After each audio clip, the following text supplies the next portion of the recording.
110(4) of the Constitution and the Standing Orders 41(1) and 142 of the National Assembly Standing Orders, I hereby convey the said decision of the National Assembly to the Senate. Honorable Senators, you will recall that following the High Court ruling on 29th October 2020 on Constitutional Petition number 284 of 2019, implementation of the judgment by the Senate commenced. Notably, the High Court ordered that all bills for which the concurrence process contemplated under Article 110(3) of the Constitution could not be demonstrated be ceased, and that the said concurrence process be adhered to before introduction of such bills in either House of Parliament. Honorable Senators, the Kenya National Blood Transfusion Service Bill, National Assembly Bill number 6 of 2020 is one such bill for which the concurrence process pursuant to Article 110(3) of the Constitution had not been demonstrated by the time the High Court gave its judgment. As such, the bill ought to be aligned to Article 110(3) of the Constitution, following which the bill will be read a first time in the Senate. In view of the foregoing, the Kenya National Blood Transfusion Service Bill, National Assembly Bill number 6 of 2020, as received from the National Assembly, provide the message dated 20th September 2021 will not be proceeded. I repeat again, in view of the foregoing, the Kenya National Blood Transfusion Service Bill, National Assembly Bill number 6 of 2020, as received from the National Assembly, provide the message dated Monday 20th September 2020 will not be proceeded with in the Senate. I thank you.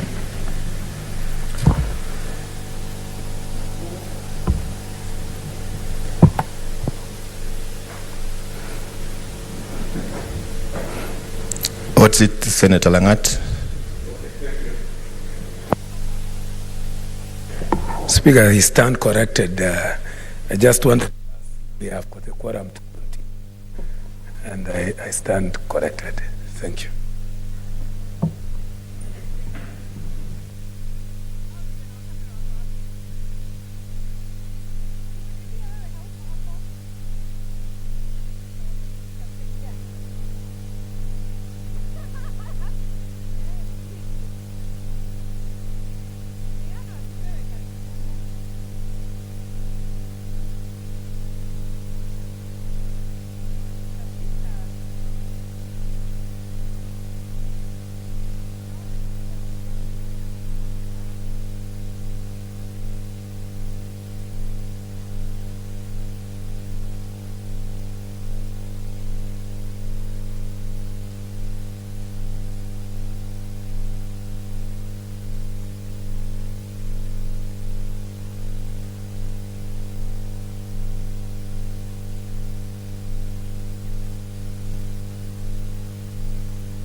I order the division bell be rung for 10 minutes.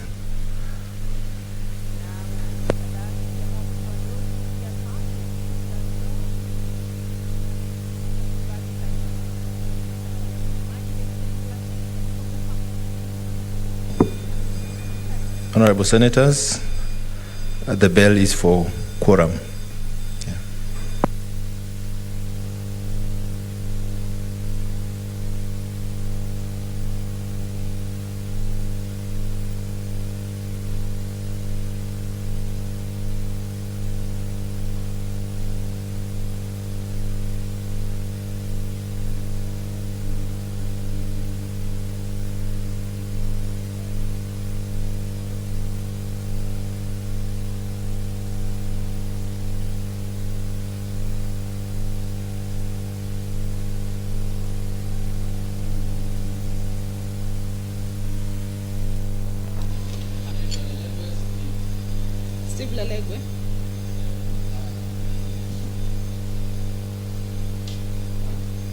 Well, the temporary speaker at the Senate chambers, who is Samburu Senator Honorable Steve Lelegwe, has just ordered that the bell be rung for 10 minutes to ensure that the quorum for the motions that require division to be able to be achieved. One of the motions that is expected for the Senate members to take a vote on is the motion on the adoption of report of the Sessional Committee on Delegated Legislation on the Public Finance Management Equalization Fund Administration Regulations 2021 and approval of the Public Finance Management Equalization Fund Administration Regulations 2021.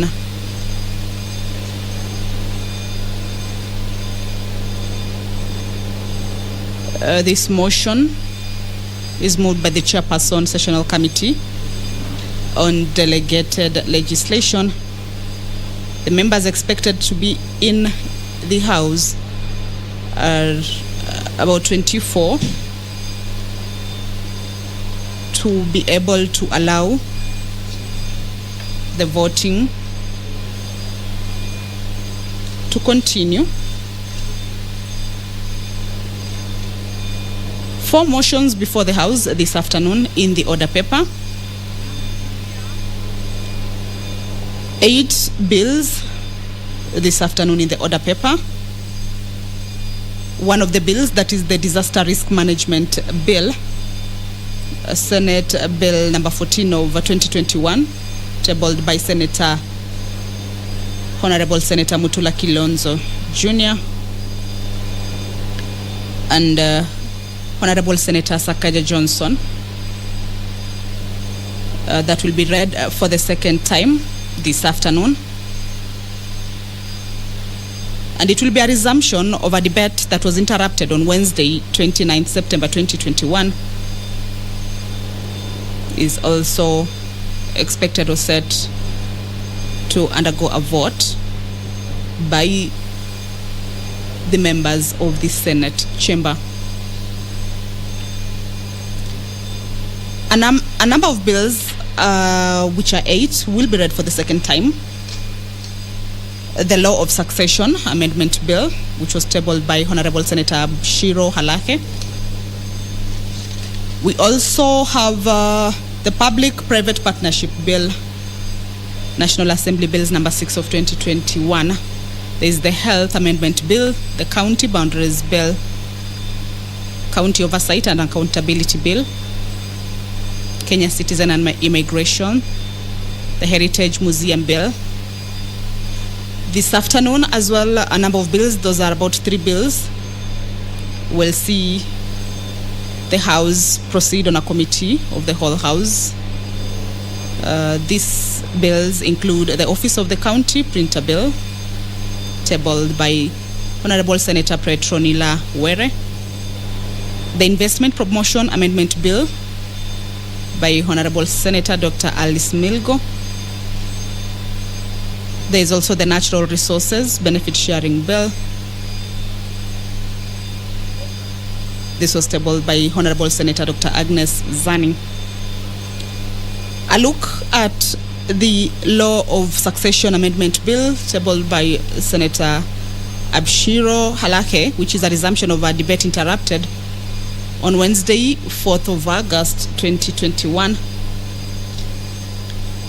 is that the principal object of this bill is to amend the Law of Succession Act to provide for gender equity in succession matters. The bill, in amending the Law of Succession Act, seeks to ensure that the Act provides for gender equity with regards to succession matters. The bill thus ensures that the widow and widower lose their life interest in the whole of the remainder of the net intestate estate once they remarry.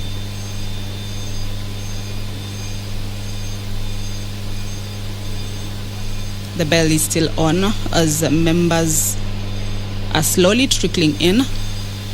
The quorum has not been achieved yet, but of course after the 10 minutes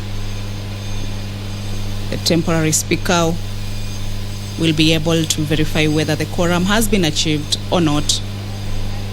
Remember, this bell is being rung to ensure that the quorum of the House is attained. There are a number of bills, and as well there is also another motion that will require revision, will require the members to take a vote.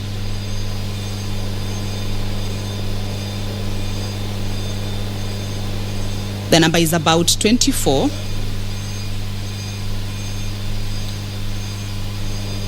So the bell is being rung for about 10 minutes to ensure that the quorum is achieved.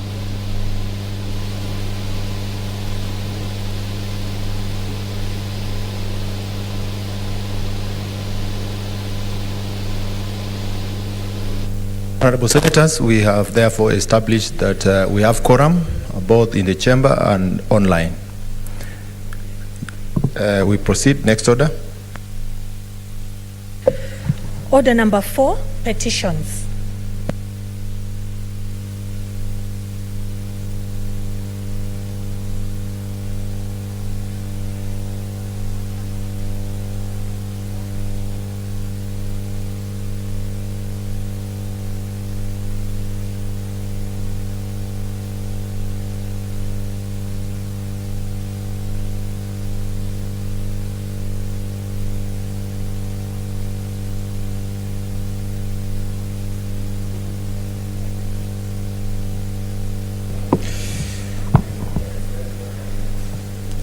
Chair, Security.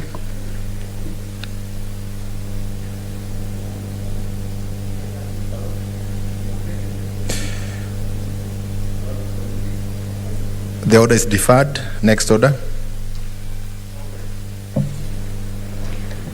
Order number 5, papers.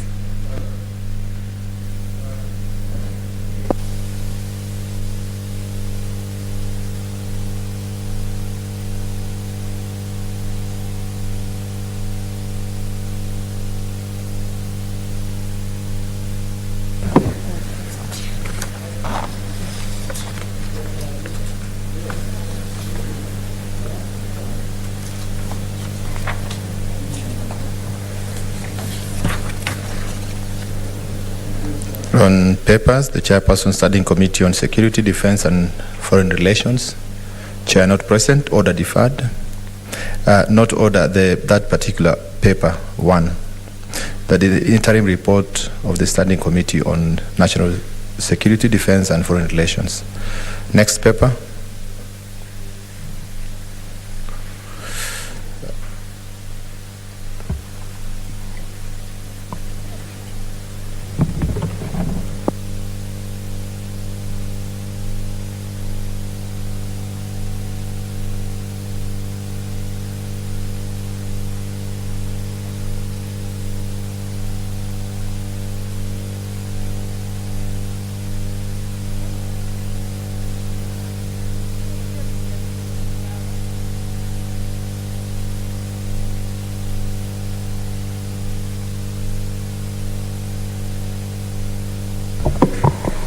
Senator Orengo. Yeah, thank you. Mr. Speaker, sir, I beg to lay the following papers on the table of the Senate today, the 30th September 2021.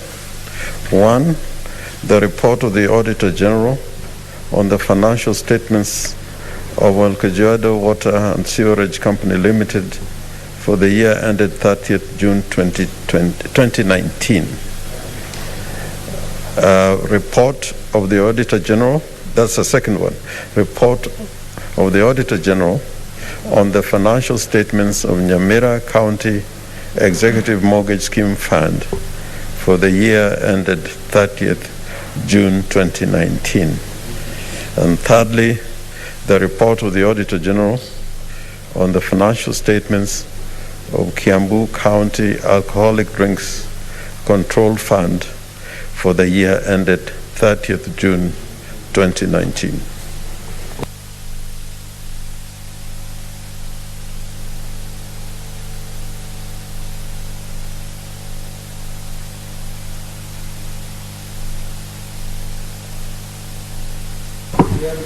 Next order.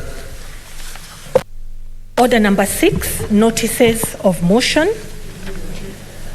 Order number 7, statements.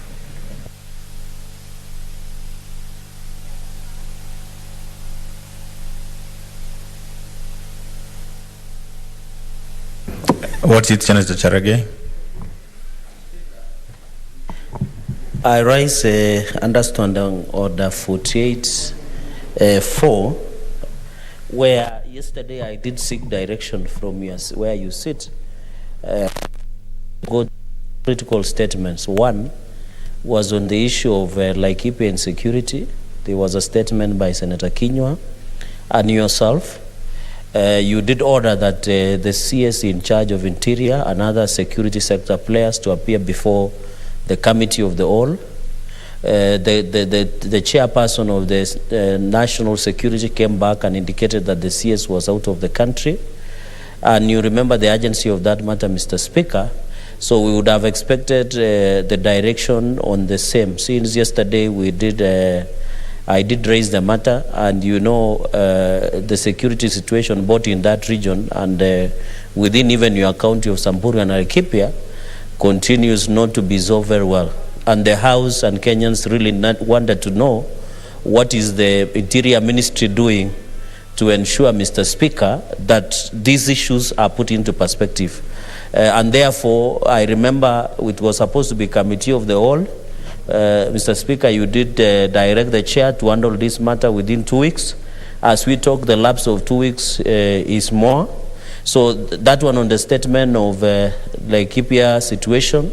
And then secondly, on the issue that you brought about the overspill to your county and the bandit attacks that we have even seen up to Baringo and even to Kerio Valley in Elgeyo Marakwet County.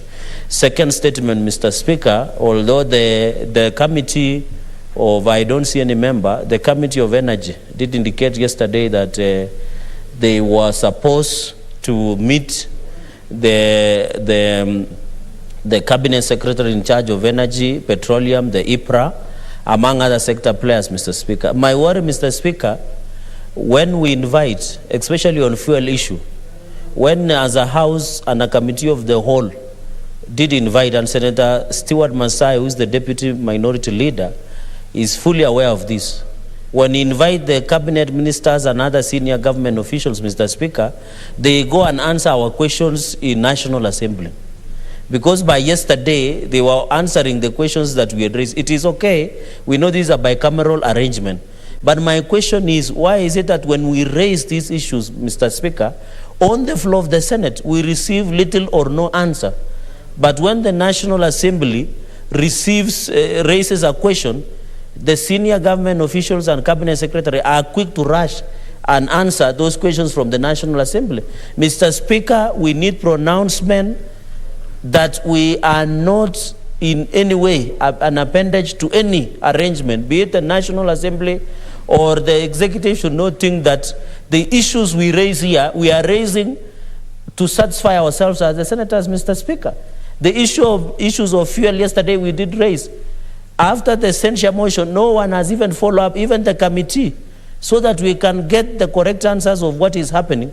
But when you watch media and you watch National Assembly, the same senior government officials go and answer those questions. They don't want to appear before the Senate. So, Mr. Speaker, I am requesting that you give us a comprehensive ruling and a comprehensive statement on how we are going to proceed in future. I've just highlighted two issues, the insecurity in Laikipia, Mr. Speaker, and the skyrocketing and uncontrolled fuel prices in this country, Mr. Speaker.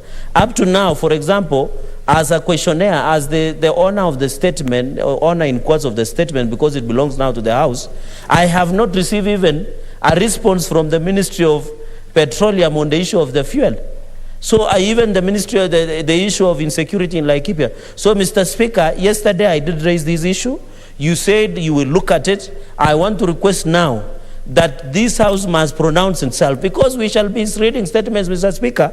And that is why I don't even see the need now of future of us requesting for statements if the relevant authorities and agencies do not want to respond to our statements. So, Mr. Speaker, I request and humbly, as per the Standing Order 48.4, request that you give the ruling, and that ruling, Mr. Speaker, be shared with the relevant, the executive, the head of public service and the secretary to the cabinet, Joseph Kinyua, the president, the presidency, Mr. Speaker, and relevant coordination committees of the ministry. And I remember, as I conclude, Mr. Speaker, there was a time the chairman of national coordination of cabinet secretaries, C.S. Matiangi, met you and other SBC members on how we can ensure there is seamless working between the Senate and executive. What happened to that situation? So, Mr. Speaker, when you are ruling on that, I really request that we must be respected.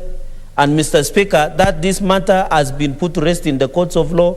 Senator Orengo, our minority leader, Senator Okongo Mugeni were in court, and the courts have made a ruling that the Senate must be part and process and be part of the parliament as indicated under Article 93 of the Constitution of Kenya. So, Mr. Speaker, I request that let us get a serious communication and a ruling from your seat so that it can define how to deal with future statements and the responses that we have. I thank you, Mr. Speaker. What's it, Senator Hargura? Thank you, Mr. Speaker. Mr. Speaker, on the same Standing Order 48, 3B, where statements are committed to the relevant standing committees, I requested for a statement concerning community land registration from the Chairman, Lands and Environment. Sometimes I think now this could be the third month, and I have not gotten any communication. So I think there is either laxity on the part of us to follow up, or what Senator Cherargei is saying, where the cabinet secretaries are not taking the business of this House, which is referred to them, seriously. So we need to have a very clear maybe pronouncement from the chair, from you, Speaker, so that whatever we are doing here is not exercise in futility, but we get responses to issues we raise, because we raise on behalf of the people we represent.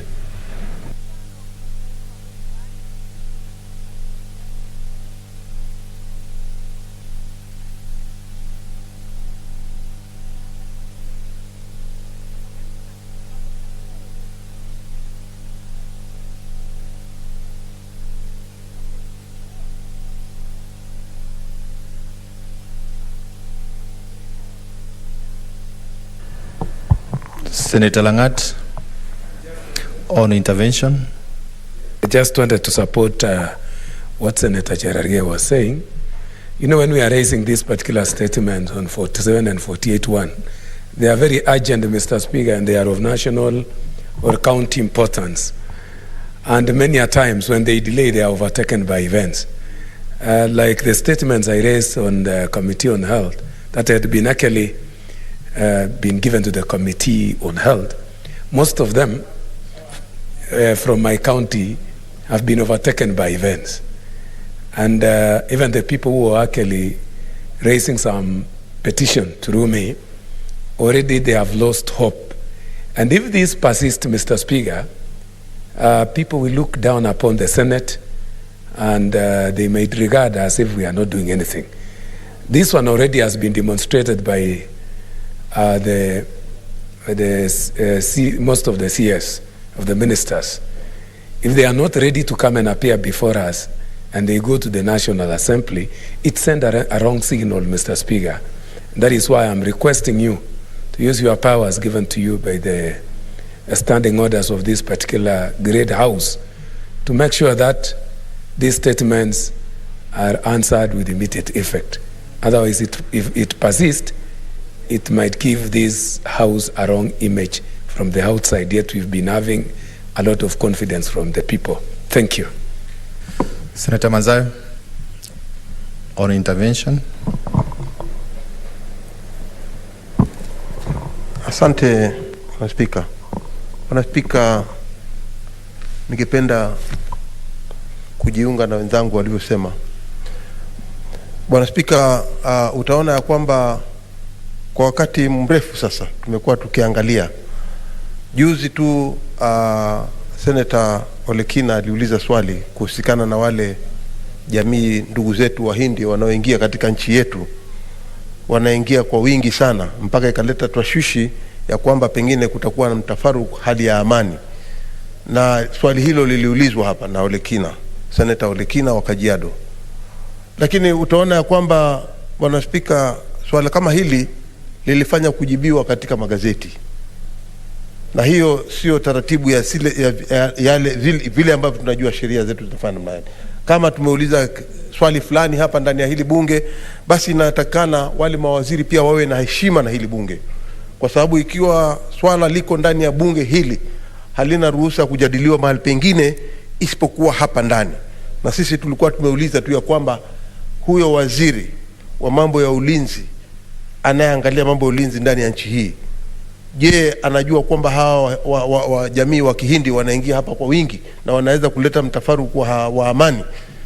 Lakini ikiwa tutajibiwa namna hiyo, Bwana Spika, ningependa pia mimi kuingia katikati na kusema ya kwamba si haki sisi kujibiwa na mawaziri wakiwa wameketi katika maofisi yao huko. Tukiwa tunawataka hapa, ni lazima waje hapa. Na maswala kama hayo tuliouliza sisi hatutajibiwa katika magazeti. Bunge la Senate ni bunge ambalo liko na sheria zake.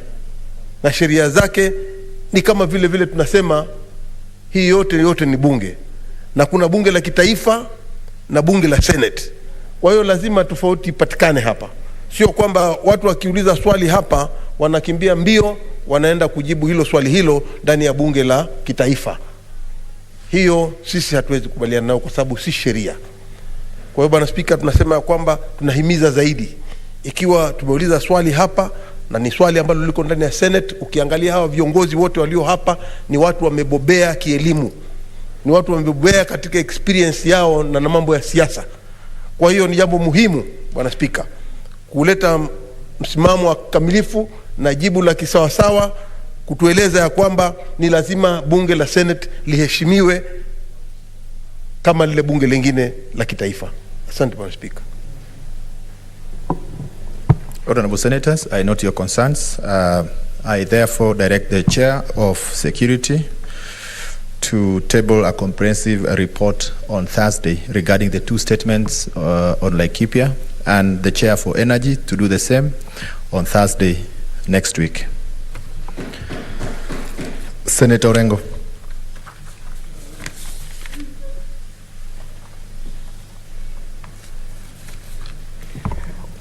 Thank you, Mr. Speaker. I'm giving this statement on behalf of the Majority Leader on the business of the Senate for the week commencing Thursday the 5th, October 2021. First one to, I go back to it. The week commencing Tuesday, the 5th October 2021. Pass one to Standing Order number 52-1. Mr. Speaker, sir, pass on to Standing Order 52-1. I here present the business of the Senate for the week commencing Tuesday, the 5th of October 2021. On Tuesday, the 5th of October 2021, the Senate Business Committee will meet to consider and approve the business for the week. Subject to approval by the committee, the Senate will consider bills at the second reading stage, bills at the Committee of the Whole House stage, and motions and reports filed by the select committees. On Wednesday, the 6th, and on the Thursday, the 7th of October 2021, the Senate will consider business that will not be concluded on Tuesday, the 5th October, and any other business scheduled by the Senate Business Committee, including petitions and statements. Mr. Speaker, sir, there are 9 bills due for the Committee of the Whole, 3 of which have been captured in today's order paper at orders number 17, 18, and 19. There are 25 bills due for second reading, out of which 8 have been captured in today's order paper from order number 9 to 14. Additionally, motions filed by the committee chairpersons and individual senators have also been scheduled in the order paper. We continue to urge respective movers to be available in the Senate whenever their business is listed in the order paper to ensure a smooth flow of business. Standing committees are encouraged to hasten consideration of bills referred to them and to table reports thereon. Mr. Speaker, sir, the matter of reconstitution of select committees is still under consideration by the Senate leadership. I request for patience as the party leaders and whips tries to resolve all outstanding issues in this matter so that upon resubmission of the names, there is no contestation on the floor. Mr. Speaker, I thank you and hereby lay the statement on the table of the Senate on behalf of the Senate Majority Leader.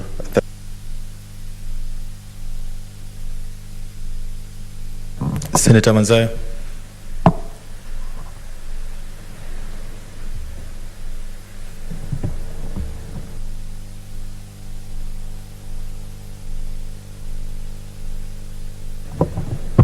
Next order. Order number 8, motion, adoption of the report of the Sessional Committee on Delegated Legislation on the Public Finance Management Equalization Fund Administration Regulations 2021 and approval of the Public Finance Management Equalization Fund Administration Regulations 2021 Division.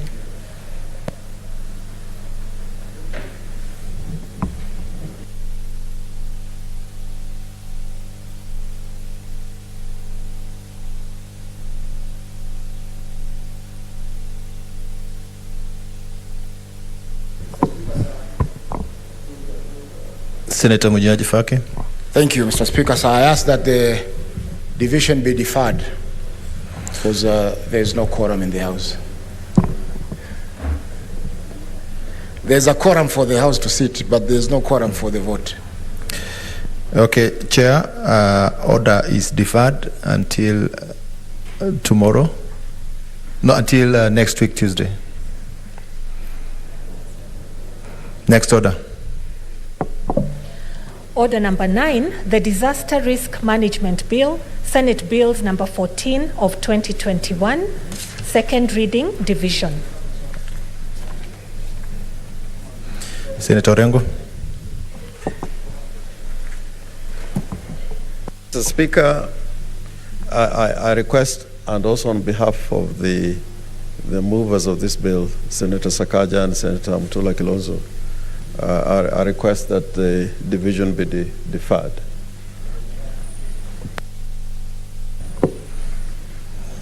Honorable Senators, division deferred till Tuesday next week.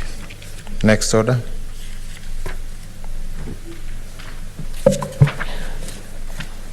Order number 10, the Law of Succession Amendment Bill, Senate Bills number 15 of 2021, second reading.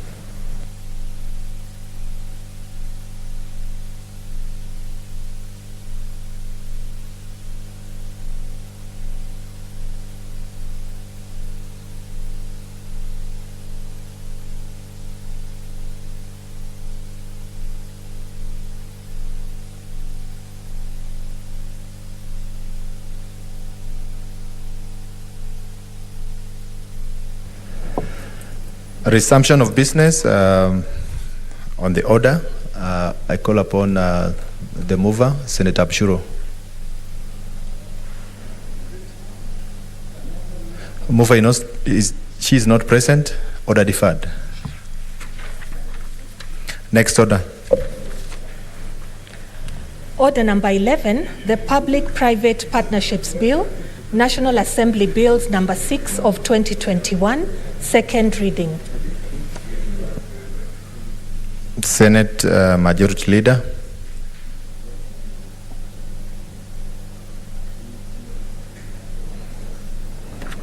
Not present. Order deferred. Next order.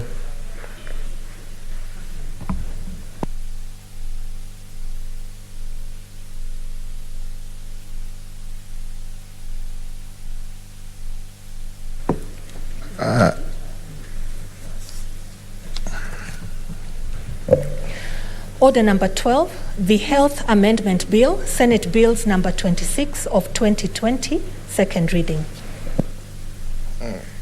Honorable Senators, Senator Dr. Ali Abdullahi has requested that we defer the order. Therefore, the order stands deferred. Next order. Order number 13, the County Boundaries Bill, Senate Bills number 20 of 2021. Senator Mtula Kilonzo Jr.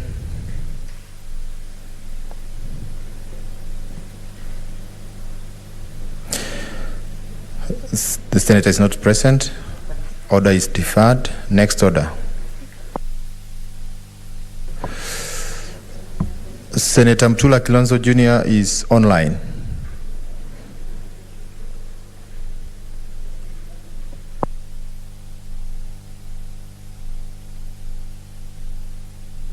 Senator Mtula, online.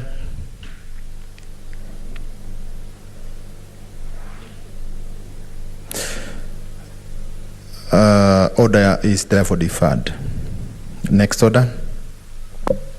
Order number 14, the County Oversight and Accountability Bill, Senate Bills number 17 of 2021, second reading. Senator Ledama Olekina.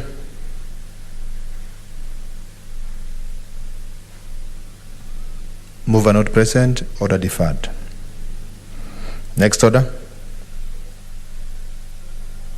Order number 15, the Kenya Citizenship and Immigration Amendment Bill, Senate Bills number 33 of 2021, second reading. Senator Dr. Irungu Kangata.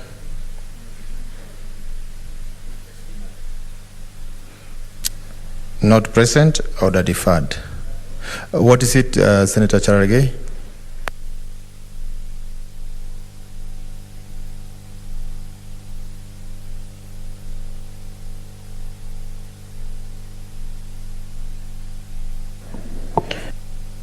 Mr. Speaker, the mover of order number 15, the Kenya Citizenship and Immigration Amendment Bill, Senator Dr. Irungu Kangata, the Senator of Murang'a, is requesting for few minutes the order to be, is requesting humbly that the order be deferred for a little bit so that he can come and move it. He's being held in traffic, but he's just coming in now. So maybe you can move to the next order, then request. Thank you.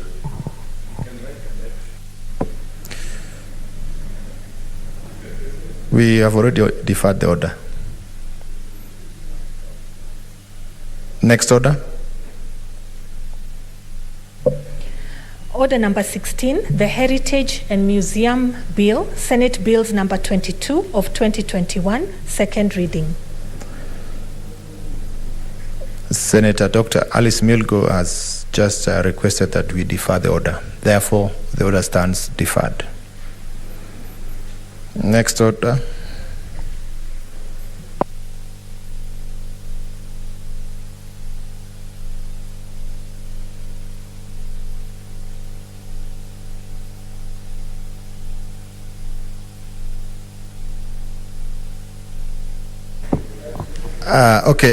Senator Kangata is present, and I call upon the clerk to read order 15.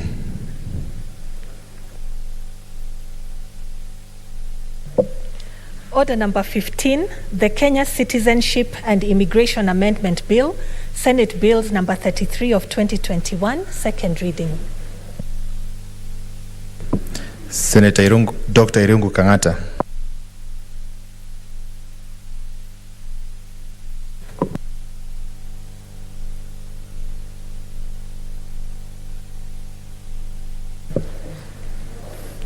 Thank you, Mr. Speaker. Mr. Speaker, I beg to move the Senate Citizenship and Immigration Amendment Bill, Senate Bill number 33 of 2021. Mr. Speaker, sir, I have brought an amendment to this bill seeking several reliefs, or rather seeking to change the law and introduce a raft of several changes. Mr. Speaker, sir, some of those changes include, number one, I'm proposing that we compel the Cabinet Secretary in charge on matters of foreign affairs to establish a certain desk that is going to deal strictly with matters concerning the people of diaspora. Mr. Speaker, sir, allow me to define what is a diaspora. A diaspora is a person who is living outside the boundaries of Kenya. He may be living in Uganda, Tanzania, America, United Kingdom, or even in United Arab Emirates. Among other proposals, Mr. Speaker, sir, is the idea that the embassies, Kenyan embassies abroad, I'm proposing we compel them to devolve their functions to various cities if in a certain country.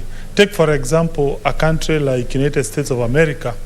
There are several states, more than 50 states. But you find a person who is in Washington State, in a city called Seattle. He or she wants to renew a passport.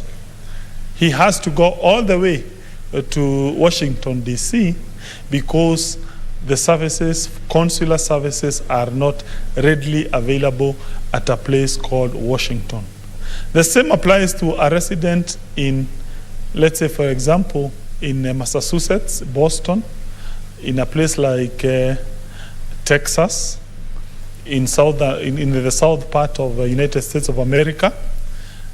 They are compelled currently to go up to Washington, D.C., where Kenyan embassy is located, to now seek consular services, including renewal of passports. Mr. Speaker, sir, I am aware of one person who is my personal friend who lives in Washington. She is the wife of a friend of mine called Dr. Francis. The mother died in Kenya, but she was unable to travel back to Kenya. Reason being, she found her passport had expired, and therefore, by the time it would have taken for her to go to Washington, D.C. to renew that passport, the burial would have taken place, and therefore, the mother was buried in the absence of the daughter. So this is one of the areas that we need to remedy if this bill was to pass. The same applies also in the Kenyans who are living in the Arabia. Mr. Speaker, I'm sure you're aware we have a huge immigrant Kenyan community in a place like Dubai, in Lebanon, in Egypt, and all those countries in the Middle Eastern part of this world, and also in the northern Africa. But Kenyans' embassy are not in all countries. So you find Kenyans who are living in those countries that don't have embassies, they take a long journey to go and seek consular services. And therefore, this is one of the proposals we are proposing that we amend. We now compel the government of Kenya to devolve the consular services, Mr. Speaker. The other proposal, Mr. Speaker, is the idea that Kenyans who are returnees, who have come abroad, they come back to Kenya, they need to be taken through a certain program to acclimatize themselves with the local condition to gel back into this country after spending many years abroad. Mr. Speaker, sir, I'm also proposing that we have a special desk that is going to be established by the ministry to address matters of the people of diaspora. And that desk, Mr. Speaker, sir, can be a department under the Ministry of Foreign Affairs so that we ensure diaspora matters get the relevant policy and legal intervention and the representation in the government. Currently, Mr. Speaker, sir, matters of diaspora are subsumed in the larger Ministry of Affairs epoch, and that for me needs to be remedied. Mr. Speaker, sir, another proposal in my amendment is to establish a mechanism to reward Kenyans who are in the diaspora who do a very good job, to lead the Kenyan communities in those countries, who do a very good job to market the Kenyan name outside Kenya. For example, you'll find in United Kingdom, there is a Kenyan chapter of immigrants who live there. You will find there is a chairman of that Kenyan local chapter. That chairman does a very good job to bring Kenyans together, to mobilize and support Kenyans who are in distress, but they don't get any form of recognition. Mr. Speaker, sir, I take this opportunity to thank the government for awarding me the Chief of the Burning Spear, a very important stake commendation. But I feel Kenyans in the diaspora should be getting similar recognition, Mr. Speaker, sir. There are many Kenyans out there who also are entitled to this kind of rewards. But to the best of my knowledge, I'm not aware of any Kenyan who have ever gotten any state commendation despite the good work they do in the diaspora, Mr. Speaker, sir. Mr. Speaker, sir, why did I bring this bill? What geared me to consider bringing this bill? Mr. Speaker, sir, for the longest of time in this Republic of Kenya, coffee and tea has been the largest source of foreign exchange of this republic. Of course, also, let me thank those who farm horticultural agriculture, particularly in the region of the Rift Valley. But for the last several years, diaspora remittances are now the leading net entity that brings foreign exchange in this Republic of Kenya. Were it not for that money that is being sent directly to the families by our people outside this country, our shilling would be very weak. There will be inflation, Mr. Speaker, sir. We would have thousands of Kenyans who will be in abject poverty by reason of a very weak shilling. But thanks that we now have a large diaspora community that is able to leverage and support our Kenyan economy as they send the remittances. Mr. Speaker, sir, if at all diaspora currently are now the largest source of Kenyan foreign reserve, why is it that we cannot have a standalone desk or even ministry to deal with diaspora matters? We have a Ministry of Tourism, Mr. Speaker, sir, that is dedicated to champion matters tourism. And now tourism is no longer a major foreign cash earner in this republic, but we still found it fit to have a standalone ministry to deal with matters tourism. We even have almost 4 or 5 parastatos or state bodies that have been established by an act of parliament to deal with matters tourism, Mr. Speaker, sir. We have, for example, tourism development fee, which is levied on various stakeholders that deals with matters tourism. Surely, if we can invest all that energy on matters tourism, why can't we now do that for diaspora people? Mr. Speaker, sir, I have done a comparative study to compare Kenya and other countries, and I have seen other countries have taken more measures to take care of their diaspora people. They include, Mr. Speaker, sir, a country like Philippines. It's one of the most important labor exporting country with a huge diaspora community. Also India, Mr. Speaker, sir, it has a huge and a vibrant diaspora community. I think it is time as a country we now start focusing, coming up with measures to ensure the people of diaspora are currently given their due recognition in the national government or in this republic. Otherwise, Mr. Speaker, sir, I strongly believe that Kenya should be run like a good business. And when you're a good business person, you invest your money in a sector that is giving you large returns. Clearly, we have seen our labor, our people in the diaspora, they have been the most important sector currently, giving us a lot of foreign reserve. So in the same breath, we need to reciprocate by coming up with policies to boost diaspora remittances, to ensure the people of diaspora also, they get the due recognition which they are asking. And we are not asking so much. Mr. Speaker, sir, I have not even proposed to create a parastatal or a state body that is going to drain government resources. No.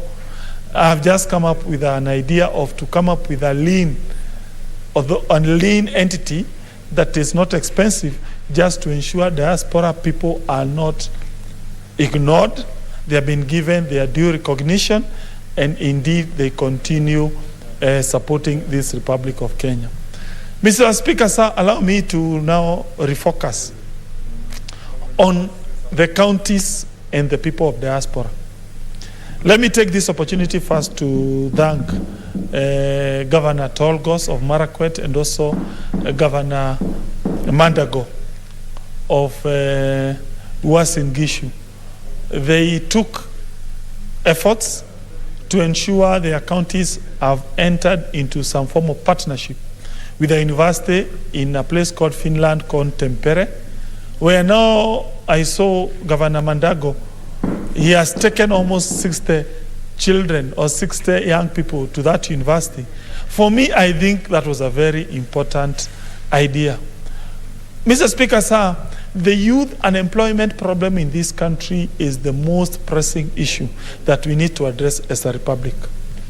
Millions and thousands of young people are graduating from TVETs, from colleges, from universities, from high schools, but they are not getting employment locally. We need now to come up with policies that boost the idea of exporting labor. Mr. Speaker, sir, of course, I'm aware of the problems Kenyans have faced in some of those countries which they have gone to provide labor, including Saudi Arabia, Dubai, in Qatar. Be that as it may, I'm aware of many other jurisdictions where we have never had issues of human rights violations. And some of those countries are experiencing acute labor shortage. And therefore, as a country and as counties, good governors should now take advantage and leverage on the fact that some countries are experiencing a major labor deficit. And we now negotiate with those countries to ensure we export more Kenyans who are jobless from Kenya to those countries. It will be a win-win situation. For those countries, they get labor. Kenyans are very well trained.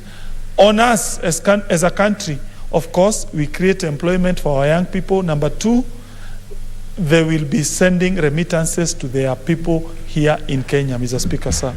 Mr. Speaker, sir, countries like Finland, the Scandinavian countries like Norway, countries like Germany, countries like China, Mr. Speaker, sir, and Japan, and also United Kingdom and also United States, they have huge labor deficit. Mr. Speaker, sir, I'm sure you have been following international media channels like Al Jazeera, CNN, and BBC. They are currently reporting there is supply chain disruptions in United Kingdom. Reason being, they do not have enough drivers. In fact, according to the latest report that I have seen, United Kingdom has a deficit of about 90,000 truck drivers. Mr. Speaker, sir, I have no doubt that Kenya can be able to negotiate with United Kingdom and be able to send some of its best drivers to United Kingdom. And those people are going to send money. As there will be diaspora, they'll be sending money to us, and Kenya is going to grow, Mr. Speaker, sir. Mr. Speaker, sir, also, those people who live in diaspora possess major skills. And once they immigrate back, they become returnees.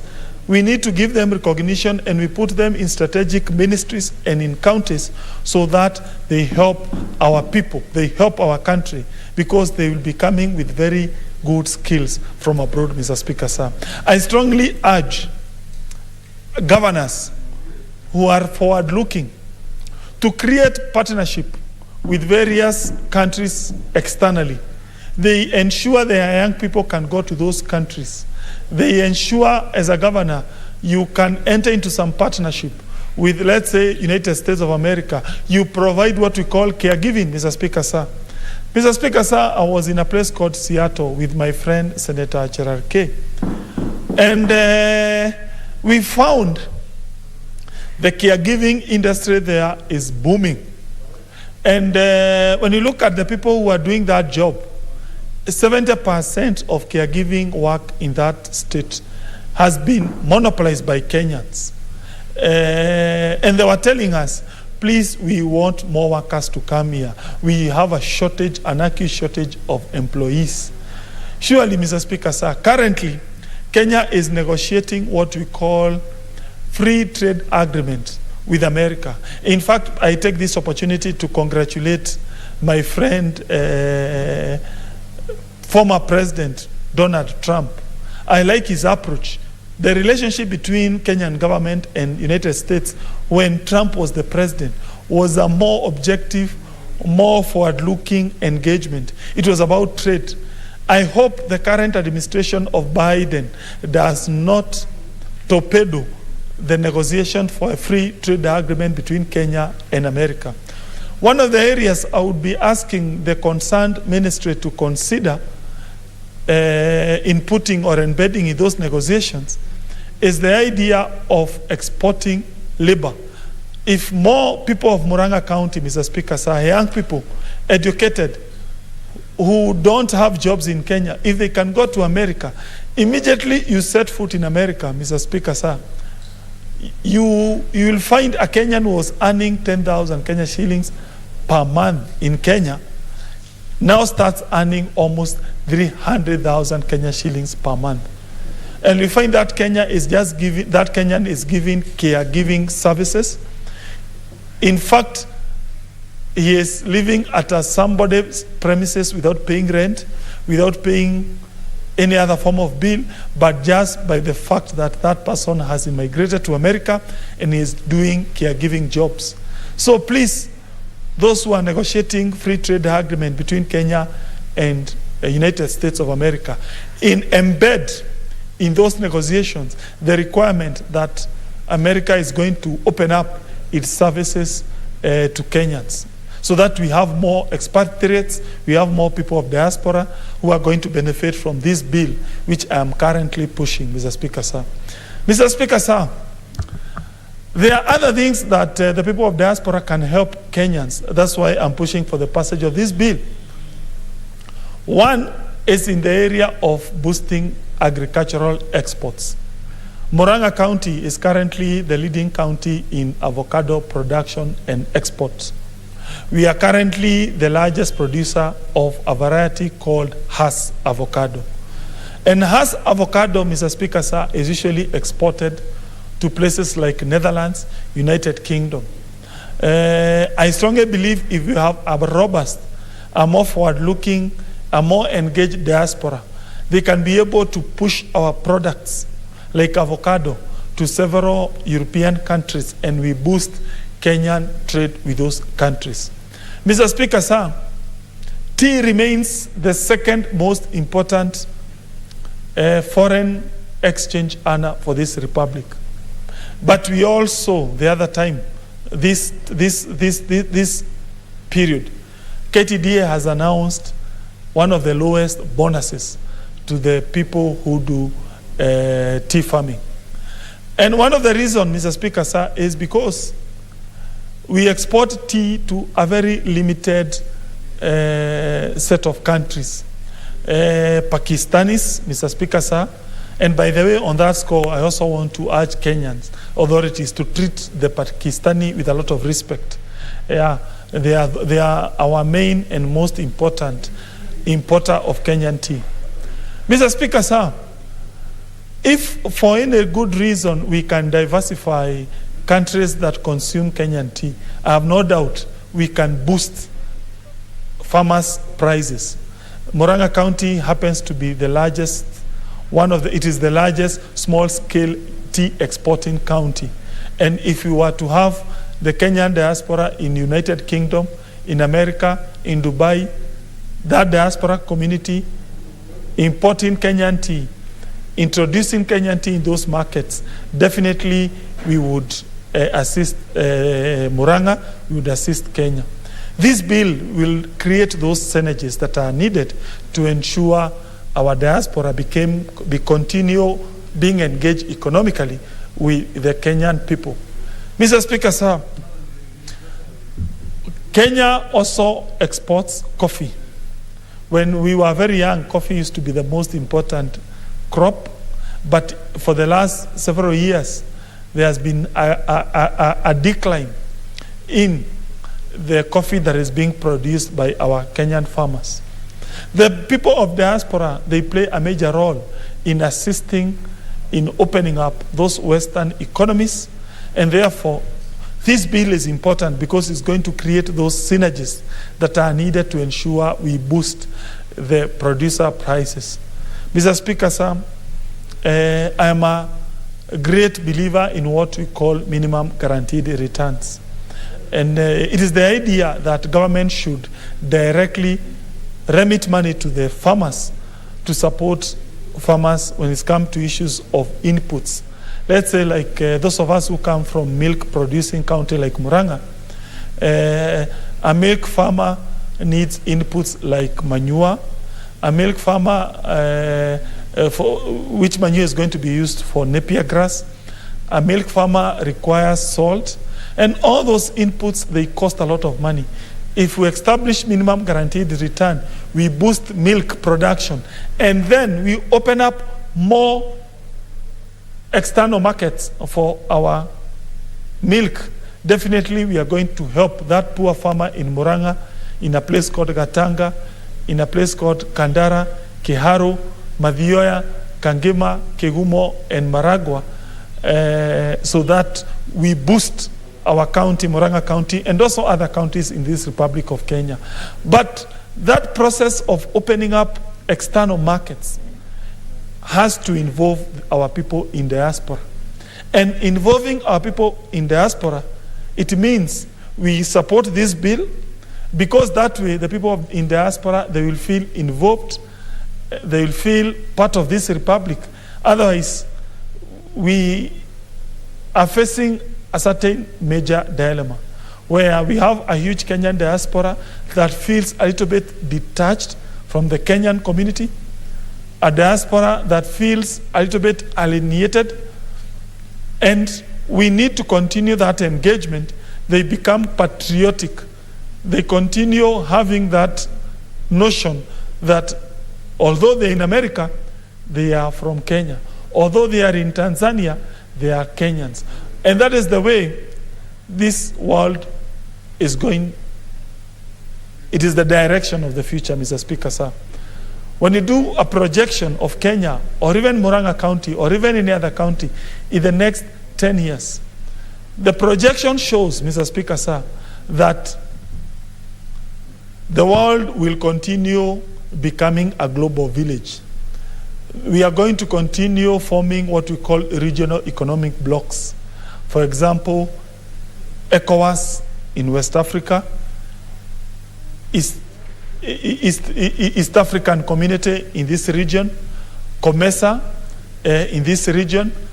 And those international bodies will continue becoming more and more powerful. And therefore, more and more Kenyans will immigrate out of Kenya.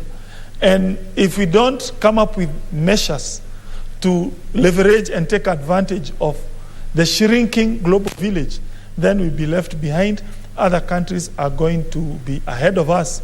And that way, Kenya will not grow as fast as we would like as a republic. Mr. Speaker, sir, world all over, the countries that have become great, like United States of America, they have been made great by partly or to a certain extent by their diaspora. Look at China. Currently, it is being ruled by a party called Communist Party of China. Its founders, including Chairman Mao, they are people who used to stay in the diaspora world, that is, in France or in other places like, Chairman Deng Xiaoping. Deng Xiaoping used to stay in France. And so many other examples. So we need to take advantage of the people of the diaspora. We take advantage of their wealth. We bring them to Kenya. We create those synergies. That is the way we are going to boost Kenya, our counties, Murang'a counties. And for me, that is the vision I'm trying to persuade senators to adopt so that we move this republic forward. With those many or few remarks, I beg to move. Yeah? Yes, let me take this moment to request my friend Gerard K., Senator Fornandi, to second my proposed amendment. Thank you.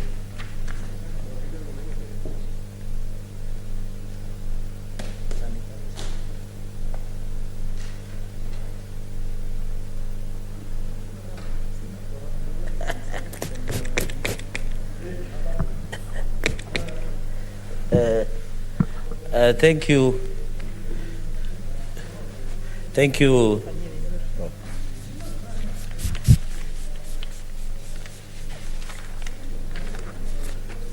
Thank you, Mr. Speaker.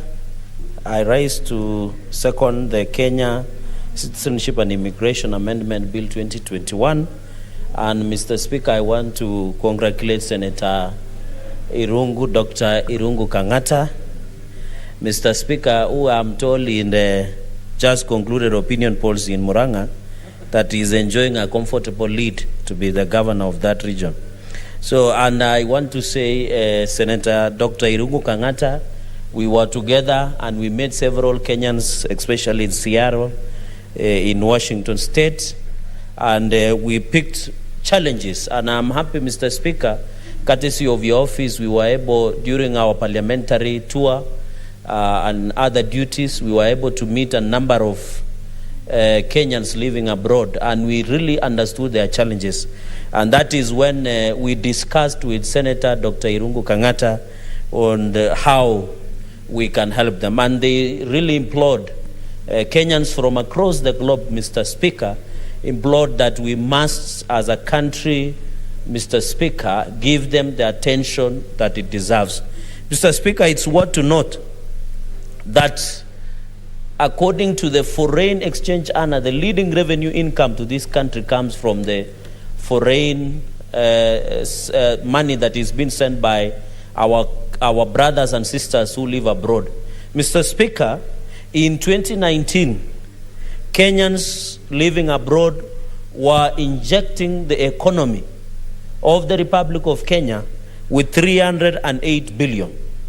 Mr. Speaker, despite the pandemic of 2020, the onset of COVID pandemic, the Kenyans living in diaspora, Mr. Speaker, were able to increase by 10% the money they sent to the country up to around 341 billion. Mr. Speaker, that is a combination of around 2 to 3 ministries in this republic. So, Mr. Speaker, what we are just doing is giving the attention that it deserves. As we talk, the leading foreign exchange earner is money sent by diasporians or Kenyans living in diaspora, followed by tea and many others. It has overtaken the traditional foreign exchange earner, Mr. Speaker. So you can see in 2 years, Mr. Speaker, our Kenyans who live abroad have sent, only 2 years, have sent 649 billion between 2019 and 2020, Mr. Speaker. And therefore, even during pandemic, Mr. Speaker, the Kenyan diaspora were able to send weekly of 6.3 billion per week, Mr. Speaker. Despite the COVID pandemic, they were able to send 6.3 billion Kenyan shillings per week to Kenyans. And most of them either come to assist the people to go to school fees for their own investment, to support their families. So it gives significant growth to the economy that we are talking about, Mr. Speaker. Sending 700 billion approximately 700 billion to the country, Mr. Speaker, is not easy. And that is why even as we established a diaspora desk, Mr. Speaker, we must even create the Ministry of Diaspora just like any other countries. Because this money that is being sent, Mr. Speaker, this ministry that needs to be proposed in the near future is to handle the challenges, the administrative concerns of Kenyans living abroad, Mr. Speaker, the focus on nursing and ensure they send by ensuring, even Mr. Speaker, say that when they send this money to support their own programs, they are able even to their investments to be protected, Mr. Speaker. So, Mr. Speaker, I know there have been challenges, especially Kenyans living in the Far East, Mr. Speaker. The other day, the Ministry of Labor was telling us for the number of 3 years, Mr. Speaker, around 93 Kenyans have died, either complications of cardiac arrest, corona, and many others, accidents, and suicide, Mr. Speaker. But it is important to note that most Kenyans that have died abroad, especially in Far East, as because of suicide, Mr. Speaker. And therefore, it is unfortunate that we continue to face such challenges as a country where we are losing Kenyans in unfortunate. Even where I come, Mr. Speaker, in the months of around 2-3 months ago, unfortunately, 1 or 2 people from Nandi County in last 2 months or 3 were dying, the ones from Kamkangani ward in Mkwen sub-county, Mr. Speaker. So these are challenges that this bill really needs to put into perspective, Mr. Speaker. Even as a country, Mr. Speaker, even as we try and expand our economy, we should looking at the human resource. We are told there is an upcoming international event, sports event in Far East. Those people will need labor. We should now turn to labor exports, Mr. Speaker, and a human resource partner, Mr. Speaker. You remember even the other day, the Labour was sending a number of nurses to UK to continue working for the UK government. So how do we expand that? And I think my brother, Senator Irungu, Dr. Irungu Kangata, has aptly put it that the governor of Uasin Gishu County, His Excellency Jackson Mandago, at least 2-3 weeks ago, he sent over 51 young people to go to study in Finland because of the partnership. And I think, Mr. Speaker, this is what we need to encourage county governments to partner. Even your county, we expect them to partner with another country, either send them for education or create job opportunities so that the challenges that are facing you, Mr. Speaker, can continue to be very important. So Uasin Gishu County have significantly from my region done very well, and I think Governor Mandago should compare notes through COG on how other governors can be able to do that, Mr. Speaker. Mr. Speaker, another point that I really wanted to make, when you look this amendment of introduction of section 32A, 32B, like 32 capital B, part B, is developing measures to enhance safety and security of Kenyans living abroad. Mr. Speaker, we must agree, even if you walk today to the embassy, Washington, D.C., and ask the Kenyan ambassador in U.S. how many Kenyans are either documented or undocumented that live in U.S., they will never tell you. Same to London, same to even Far East. So, Mr. Speaker, and that is when now there is hue and cry. Because sometimes, Mr. Speaker, our people die in unfortunate circumstances, and that is why you see family coming to national televisions complaining, Mr. Speaker, why is the government leaving us? Why is the government not assisting us, Mr. Speaker, by bringing the bodies back? And we have seen most families, Mr. Speaker, continue to shelter and to shoulder a lot of responsibility when they are bringing the bodies of their loved ones to the country. And we have seen you and cry when people die, Mr. Speaker, and that is why we must start with the security, Mr. Speaker. Mr. Speaker, there is a Part D, establishing an administrative and institutional framework for the coordination of matters relating to Kenyans living abroad. And that is why we are proposing that let us establish a senator's desk, Mr. Speaker, so that senator's desk, diaspora desk will be able to handle these administrative issues, Mr. Speaker. When you look at the Cabinet Secretary has been given responsibility, the same 32B, facilitate information sharing as a means of ensuring continuous engagement between the national and county governments and Kenyans living abroad. I think that is very important, developing policies to incentivize the participation of Kenyans living abroad in the economic development, governance, and democratic processes in Kenya. And another aspect that the Cabinet Secretary is given is establish a collaborative framework with Kenyans living abroad to promote Kenya as an investment destination. And that is where we need to really study, Mr. Speaker. Why should we use a lot of money? And you remember I did yesterday ask, what is the role of Kenyan government, for example, using brand ambassador? When Eliud Kipchoge was running INOS, what were the Ministry of Tourism or the Kenyan government using by even ensuring he can wear a jersey that shows something about Kenya that is unique about Kenya? And you remember the entire world, close to 7 billion people, were watching when Eliud Kipchoge was running the 159 INOS, Mr. Speaker. That is why now we need to use Kenyans. We need to encourage Kenyans, Mr. Speaker. When we were in US, another country you travel, you will get a place, a small hotel, where you have a Kenyan running a local delicacy. How do we support those small enterprises that Kenyans run, Mr. Speaker? When you go abroad, Kenyans leave 2 to 3 jobs.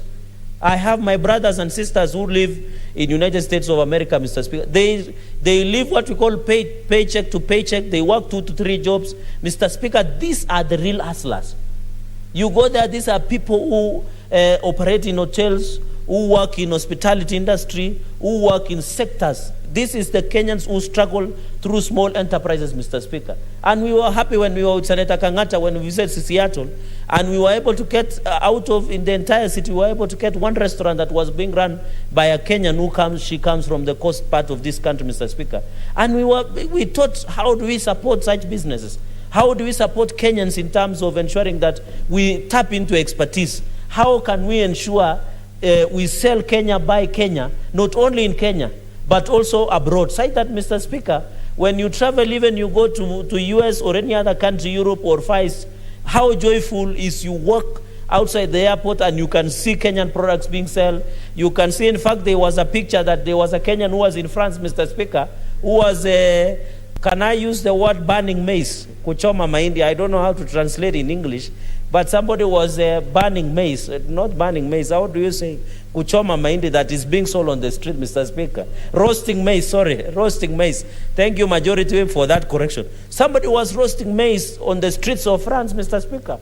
How do you feel when you buy a roasted maize somewhere in Paris, Mr. Speaker? So how do we support? And I think this bill tries to work and ensure that our consular areas, Mr. Speaker, the Ministry of Foreign Affairs, the diaspora desk should come together and how we can document and ensure we support SMEs in abroad areas and give them the necessary support and ensure that they are able to do that.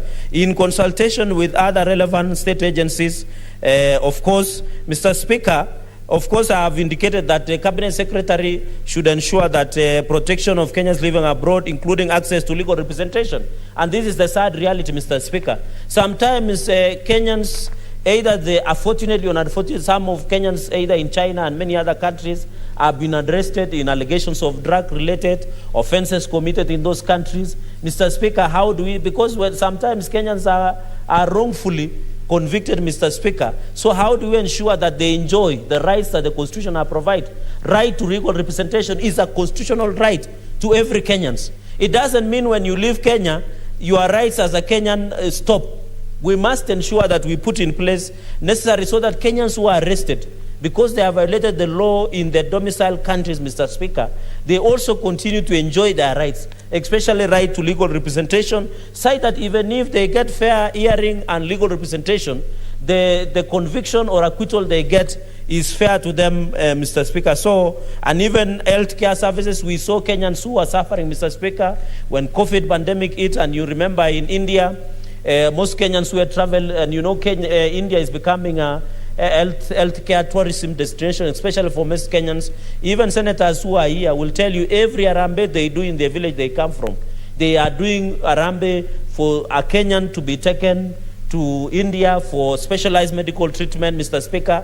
And I think it is only fair that, and I'm happy the government did try to intervene, especially Kenyans who are in India when the Indian government, Indian as a country was put on the red list, Mr. Speaker, and they were able to come back. So how do we ensure that the health care, because when you look at the report by the Ministry of Labor, Mr. Speaker, they were indicating that most Kenyans die because of health complications. So how do we ensure that, and this is Article 43 by the way, Mr. Speaker, it doesn't mean that you, at the time you board a plane to go and work in Qatar or in Dubai or in some Far East country, it does not mean that your rights as a Kenyan is stopped. It means you must enjoy that right, Mr. Speaker. And of course, any other basic services, another emergency, Mr. Speaker. You remember the other day, Mr. Speaker, when there was a change of government in Afghanistan. There were a number of Kenyans who were living in that country. You saw the United States of America and other European countries organize their own evacuation. We want to see if Kenyans are living anywhere that is that the emergency might occur. This bill tries to mandate the Ministry of Foreign Affairs to organize evacuation flights the way we saw Kenyan government trying to organize evacuation flights, especially at the onset of COVID pandemic. We want that to be within the law so that the Ministry of Foreign Affairs, the diaspora desk, can sit and ensure that they organize evacuation flights, either from when there is an emergency that is there, Mr. Speaker. Mr. Speaker, another obligation that the Ministry of Foreign Affairs has been given is to develop and regularly update an integrated database of Kenyans living abroad, and in particular, document the expertise and skills of Kenyans living abroad. Mr. Speaker, on two issues here, the database is important for Kenyan, for importance, so that we know how many Kenyans, Mr. Speaker. You are aware, Mr. Speaker, Kenyans who live in Far East, it is approximated that Kenyans who live in Far East, Mr. Speaker, are around 300,000 Kenyans, approximately. Why are we saying approximately? Yet the Ministry of Labor and Ministry of Foreign Affairs and our consular embassies we have in those countries, they should give us the correct statistics, because they are just saying, Mr. Speaker, we have only 300,000 Kenyans who are living in those countries, Mr. Speaker. Mr. Speaker, another aspect is documenting expertise and skills of Kenyans living abroad. You remember, for example, we have traveled. Everybody in this house, in one way, courtesy of your office, Mr. Speaker, has traveled. And through our clerk's office, we have interacted with Kenyans who want to come back and give the expertise and skills to Kenyans, Mr. Speaker. They want to come and build Kenya. They want to come and inject what they have learned in those countries. The schools they have gone there. Working environment, they feel that they have new ideas. And I want to say, in the Hustler government, the Mamamboga government, Mr. Speaker, we are working closely with diaspora to ensure when they come back, we can ensure we tap their expertise and skills. Because we know the hustlers, I have told you, they work 2 to 3 jobs. Those are the real hustlers. I don't think anybody in this room works 2 to 3 jobs, Mr. Speaker. Mr. Speaker, a very important point, and we did encounter is another one is, it is still 32B, the obligation of the, Mr. Speaker, of the Ministry of Foreign Affairs is develop and regularly update, integrate that.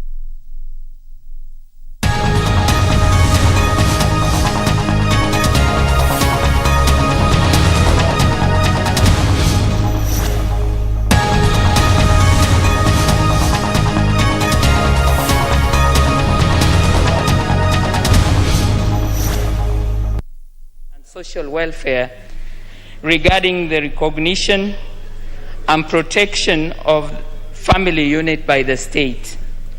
Honorable Speaker, Article 45 of the Constitution provides that the family is the natural and fundamental unit of society and the necessary basis of social order, and shall enjoy the recognition and protection of the state. Honorable Speaker, the family unit in Kenya is under serious threat. This is due to pressures from modernization, high cost of living, breakdown of social fabric, and erosion of cultural values and norms that provided a safety net. Further, unresolved issues poor communication between parents and children and parents themselves have led to a high level of insecurity and severe mental health issues.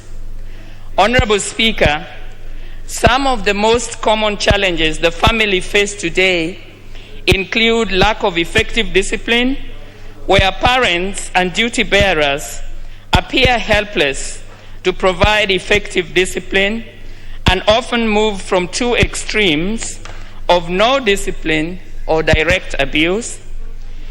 Ineffective communication skills coupled with inadequate intergenerational and gender-responsive communication skills, which have transformed the family into a war zone and a threat to all members instead of the safe space it is supposed to be.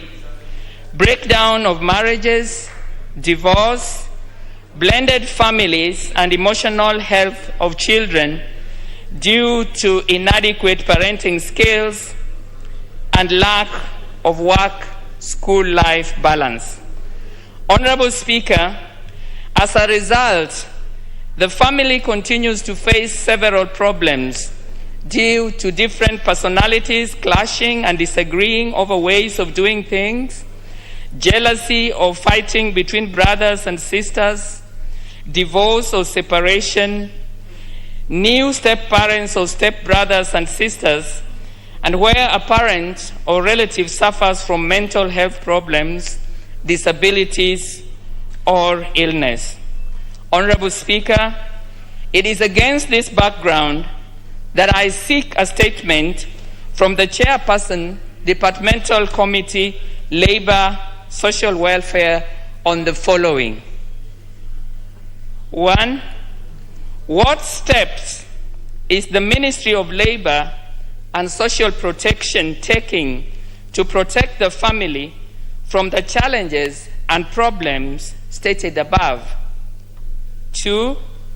What measures has the Ministry of Labor and Social Protection taken to ensure effective coordination between key stakeholders in the community, namely parents, duty bearers, child carers, government officials, and non-governmental officials to prevent, mitigate, manage, and resolve these challenges and problems?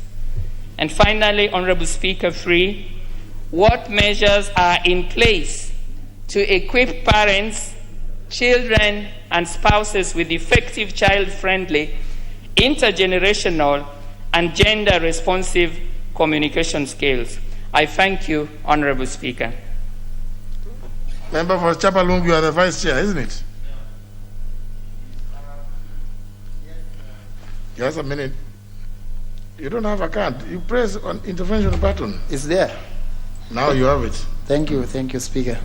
That matter is very weighty, and it's a conceptual issue, but the committee is up to the task. Honorable Speaker, I commit with my team from Labor Committee to give a response in 21 working days.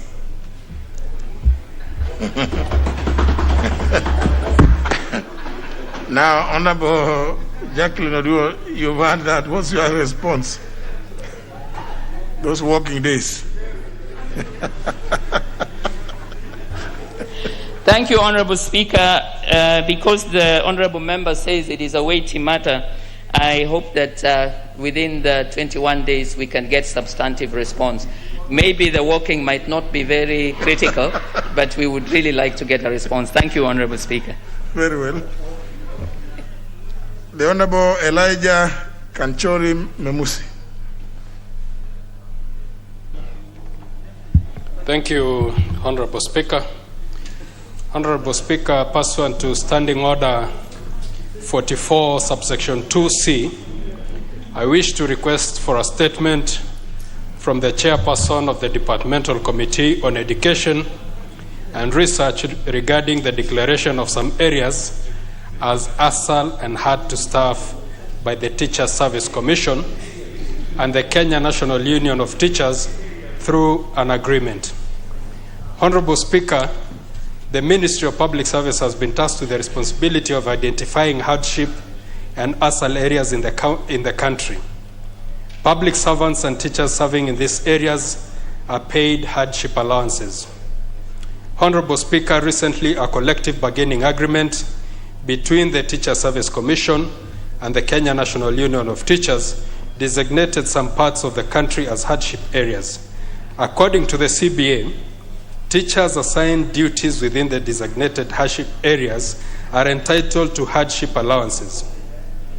The Teachers Service Commission has therefore been paying hardship allowances only to teachers in schools within the classified hardship areas and leaving out those serving in schools within Kajiado Central, despite being an ASAL area, a manner that is not only opaque but also discriminatory. Honorable Speaker, it is against this backdrop that I seek a statement from the Chairperson Departmental Committee on Education and Research to address the following issues. 1. Could the Chairperson explain the rationale behind an agreement between the Teachers Service Commission and the Kenya National Union of Teachers classifying some areas as hardship areas and removing others, particularly Kajiado Central, Laikipia North, and parts of Baringo County, which are also ASAL areas? 2. Could the Chairperson explain the criteria used by the Teachers Service Commission and the Kenya National Union of Teachers to determine hardship areas? And lastly, Mr. Speaker, could the Chairperson explain whether public participation was undertaken with relevant stakeholders with regard to the designation? I thank you, Honorable Speaker. Where is the Chairperson, Honorable Florence Mutua? Where is the Vice Chair?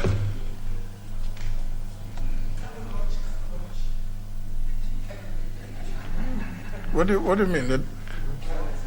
You see, honor members, I think, and this should be taken seriously. Honor members, this should be taken seriously, because whereas on one hand, as chair of the Parliamentary Service Commission, I am working to make sure that all those positions get commensurately addressed. Now, if the chairperson is not there, surely the vice chair, like the member for Chepalungu, the vice chair of Labour, was present. The vice chair of Education should be present, because it's demotivating again, even to me, that I'm pushing on one hand certain things for the vice chairs, and then they are not here, surely.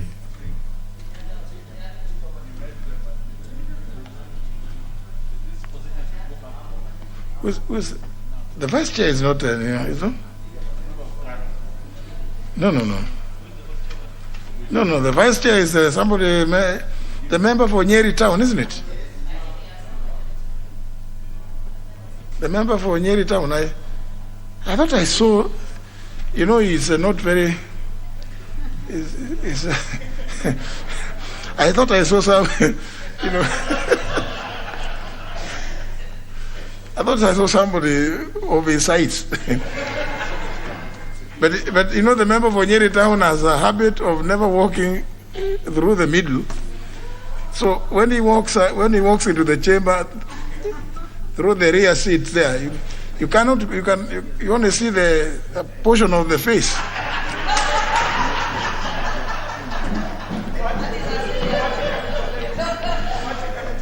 Yes, and since he's the same height as a member for Dagoretti South, he should walk through the middle so that he can be seen properly. Well, the request, Honorable Memusi, will be channeled through the office of the leader of the majority party. But I think even then, such responses should not take inordinately too long. So maybe in 2 weeks' time, the response should be available. The last request is by the member for Igembe Central, Honorable Iringo.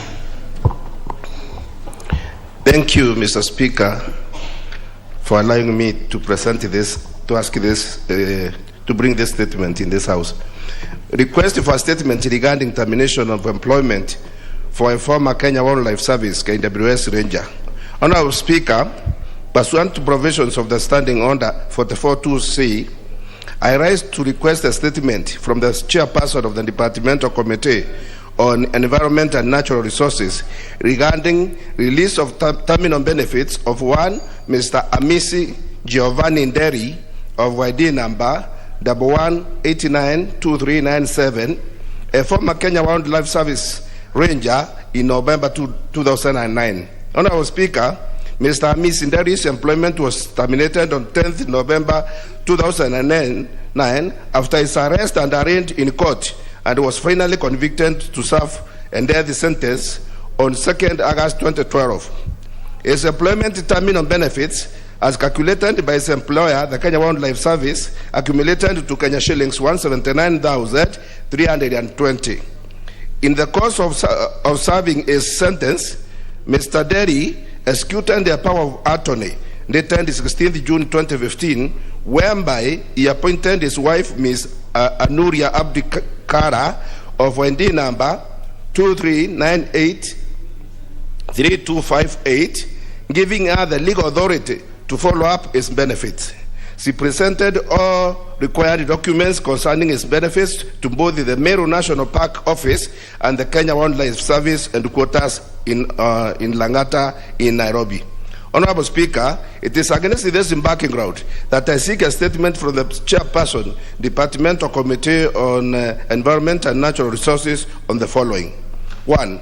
Could the chairperson explain what measures the government has put in place to ensure efficient and proper disbursement of employee terminal benefits of officers in government parastatals and in particular the Kenya Wildlife Service? 2. Could the chairperson explain why KWS delayed in releasing Mr. Nderi's benefits despite receiving all required documents needed to facilitate disbursements to his next of kin? Lastly, Mr. Speaker, could the chairperson explain the chairperson explain when the service will disburse the money due to Mr. Nderi to his next of kin, plus all interest accrued since 16th June 2015 when his terminal benefits were calculated. I thank you, Mr. Speaker. The chairperson is the Honorable Karek Mbiuki. Javed is not in. The vice chair is the Honorable Sophia Abdi, member for Ijara. I don't need to see anybody in Buibui who resembles her. So the request then is channeled through the office of the leader of the majority party to again, but it is good that that you follow it up with the leader of majority so that an appropriate response be given. Finally, special. It's another request by the member for Lafi, the Honorable Ibrahim Abdi Mudi.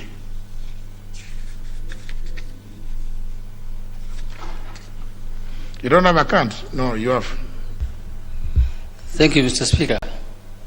Honorable Speaker, pursuant to Standing Order 44.2c, I wish to request for a statement from the chairperson of the Departmental Committee on Administration and National Security regarding kidnapping and disappearance of persons in the country.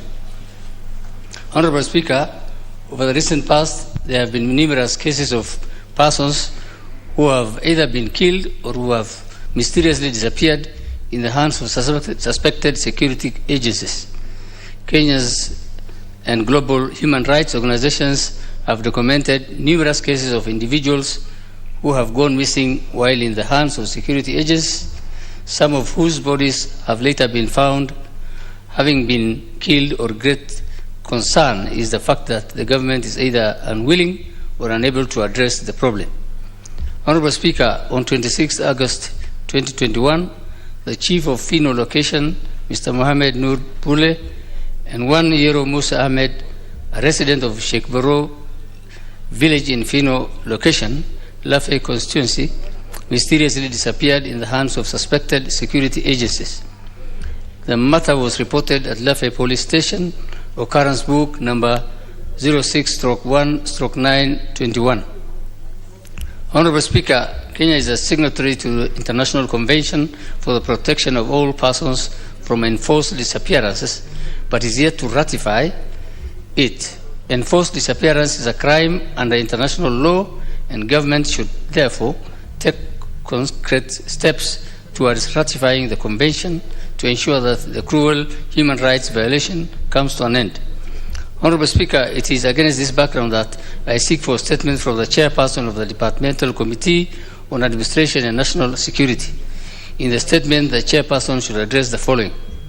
What is the status of investigations into the disappearance of the Chief of Fino Location, Mr. Mohammed Nuno, and Mr. Yero Musa, a resident of Sheikh Baro village in Fino Location, Lafay constituency? When will Kenya ratify the International Convention for the Protection of All Persons from Enforced Disappearance? And lastly, what step is the government taking to stop abductions, enforced disappearances, and killings in the country? I thank you, Honorable Speaker.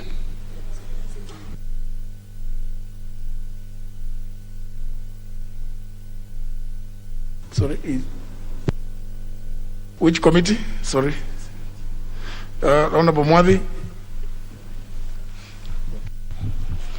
Thank you, Honorable Speaker. And Honorable Speaker, as that statement is about disappearance of a chief, and I've had several members who are talking about disappearance and abduction, which I'm encouraging that you bring those questions or requests for statements. But as a matter of fact, we will try and bring that within 2 weeks. That's a maximum of 2 weeks. We'll be able to respond to it. Thank you, Honorable Speaker. Yes, Mude.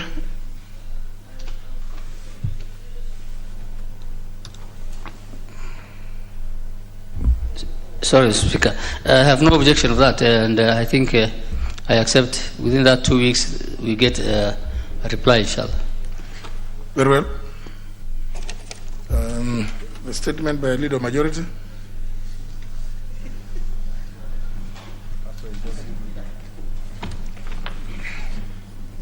Honorable Speaker, pursuant to the provisions of Standing Order number 44.2a, I rise to give the following statement on behalf of the House Business Committee, which met on Tuesday, the 28th of September 2021 to prioritize business for consideration. Honorable Speaker, as members who appreciate, we are in the third part of the fifth session of the 12th Parliament, and there's not too much time left for sittings of the House. In this regard, I wish to urge chairs of the various committees to expedite all business before them, to enable the House to undertake all the subsequent legislative processes and conclude all other important business before the end of the year, and indeed the term of this Parliament. In the event that we need to increase the sitting days or times of the House to expedite all pending business, including individual members' bills and committee reports, the House Business Committee is willing to take appropriate measures to ensure any business sponsored by a member or committee does not lapse or fail to see the light of day. Honorable Speaker, following business has been tentatively scheduled for Tuesday, the 5th of October 2021. At the Committee of the Whole House, will be having a consideration of the President's reservations on the Refugees Bill of 2019 and the Tax Appeals Tribunal Amendment Bill of 2021. And at the second reading, we'll continue with the Landlord and Tenant Bill of 2021 and commence the second reading on the Health Laws Amendment Bill of 2021. Honorable Speaker, we also hope to consider the committee reports on the following matters if they are not resolved by the end of today. Ratification of various protocols under the Maritime Labour Convention and the International Labour Organization, ratification of the agreement amending the air transport agreement between Kenya and the United States of America. Number 3, the ratification of the protocols to the African Charter on Human and People's Rights, on the rights of older persons and the rights of persons with disabilities. And lastly, to the session on paper number 1 of 2021 on the national water policy. Mr. Speaker, in accordance with the provisions of Standing Order 42A, 5, and 6, I wish to convey that A, the Cabinet Secretary for Interior and Coordination of National Government is scheduled to appear before the Departmental Committee on Administration and National Security on Tuesday, October the 5th, 2021, to answer the following questions. And there's quite a number. Question number 193 for 2021 by the Honorable Alfred Agoy on measures to control heavy vehicular traffic on highways. Question number 204 of 2021 by the Honorable Joshua Kimilu on the landslides occurring in Du sub-county. Question number 224 of 2021 by the Honorable Victor Munyaka on the operationalization of Kalama sub-county administrative unit. Question number 249 of 2021 by the Honorable Paris Tobiko on the rampant theft of livestock in Kajiado East. Question number 227 of 2021 by the Honorable Halima Mcheke on the disappearance of a resident of Kenya by the name Dennis Kinoti. Question number 244 of 2021 by the Honorable William Comket regarding the removal of police roadblocks along Marigat Chamolingot Road. Then question number 203 of 2021 by the Honorable Oboko Milemba regarding the insecurity in Mhaya. Question number 252 of 2021 by the Honorable Ahmed Bashane, MP, regarding the abduction and subsequent disappearance of Mr. Bashu Yusuf and Salah Muhammad. Question number 274 of 2021 by the Honorable Janet Ongera regarding cases of gender-based violence, rape, and murder in Kisii since 2018. Question number 281 of 2021 by Honorable Joseph Oyula on the construction of Butula sub-county headquarters. Question number 301 of 2021 by the Honorable George Theuri on the destruction of property in Morem Ward, Embakasi constituency. Question number 297 of 2021 by the Honorable Samuel Gashofe on the closure of 4 police posts in Subukia constituency. Question number 109 of 2021 by the Honorable Jeremiah Lomurukai regarding the stocking of food and relief items for emergencies in the country. Question number 299 of 2021 by the Honorable Caleb Kostani regarding the prompt issuance and renewal of passports and national IDs cards to Kenyans abroad. The 15th question is question number 309 of 2021 by Honorable Walter Owino regarding the operationalization of administrative units in Awendo constituency. Question number 318 of 2021 by the Honorable Oboko Milemba on the status of investigation into the recent shooting of 3 students by police in Emuhaya constituency. And question number 332 of 2021 by Honorable Sophia Abdinur regarding the steps being taken by the government to address frequent community conflict in arid and semi-arid regions in the country. Question number 347 by Honorable John Buddy regarding the circumstances that led to the killing of the late Michael Obara Simon at Gateway Beach, Sindo, in Suba South constituency. And lastly, question number 339 of 2021 by the Honorable Alois Lentoimanga regarding the status of investigation into the invasions and raids by heavily armed bandits in Samburu North. Number B, the Cabinet Secretary for Water, Sanitation and Irrigation is scheduled to appear on the Thursday, the 7th of October, 2021, before the Departmental Committee on Environment and Natural Resources to answer question number 289 of 2021 by the Honorable Simon Kingara regarding the water supply system in the Greater Githurai, Ruiru, and Juja area. The Cabinet Secretary for Energy is scheduled to appear on Tuesday, the 5th of October 2021, before the Departmental Committee on Energy to respond to question number 294 of 2021 by the Honorable Moses Lesonet regarding various matters pertaining to electricity in Eldomaravine. And lastly, the Cabinet Secretary for Environment and Forestry is scheduled to appear before the Departmental Committee on the Environment and Natural Resources on Tuesday, the 5th of October 2021, to respond to question number 291 of 2021 by the Honorable Chachunganya MP on the operationalization of the National Climate Change Council. Honorable Speaker, the House Business Committee will convene on Tuesday, the 5th of October 2021, to schedule the business for the rest of the week. I now wish to lay this statement on the table of the House, and thank you. Next order. Order number 8, the Coffee Bill, Senate Bill number 22 of 2020, first reading. A bill for an act of Parliament to provide for the establishment of the Coffee Board of Kenya and the Coffee Research Institute, to provide for the role of the national and the county governments, to provide for the regulation, development, and promotion of coffee industry, and for connected purposes. Order number 9, the Wildlife Conservation and Management Amendment Bill, Senate Bill number 30 of 2020, first reading. A bill for an act of Parliament to amend the Wildlife Conservation and Management Act and for connected purposes. Order number 10, the Parliamentary Powers and Privileges Amendment Bill, Senate Bill number 33 of 2020, first reading. A bill for an act of Parliament to amend the Parliamentary Powers and Privileges Act to provide a structured mechanism through which Parliament is able to receive reports from public officers on the resolutions passed by Parliament and for connected purposes.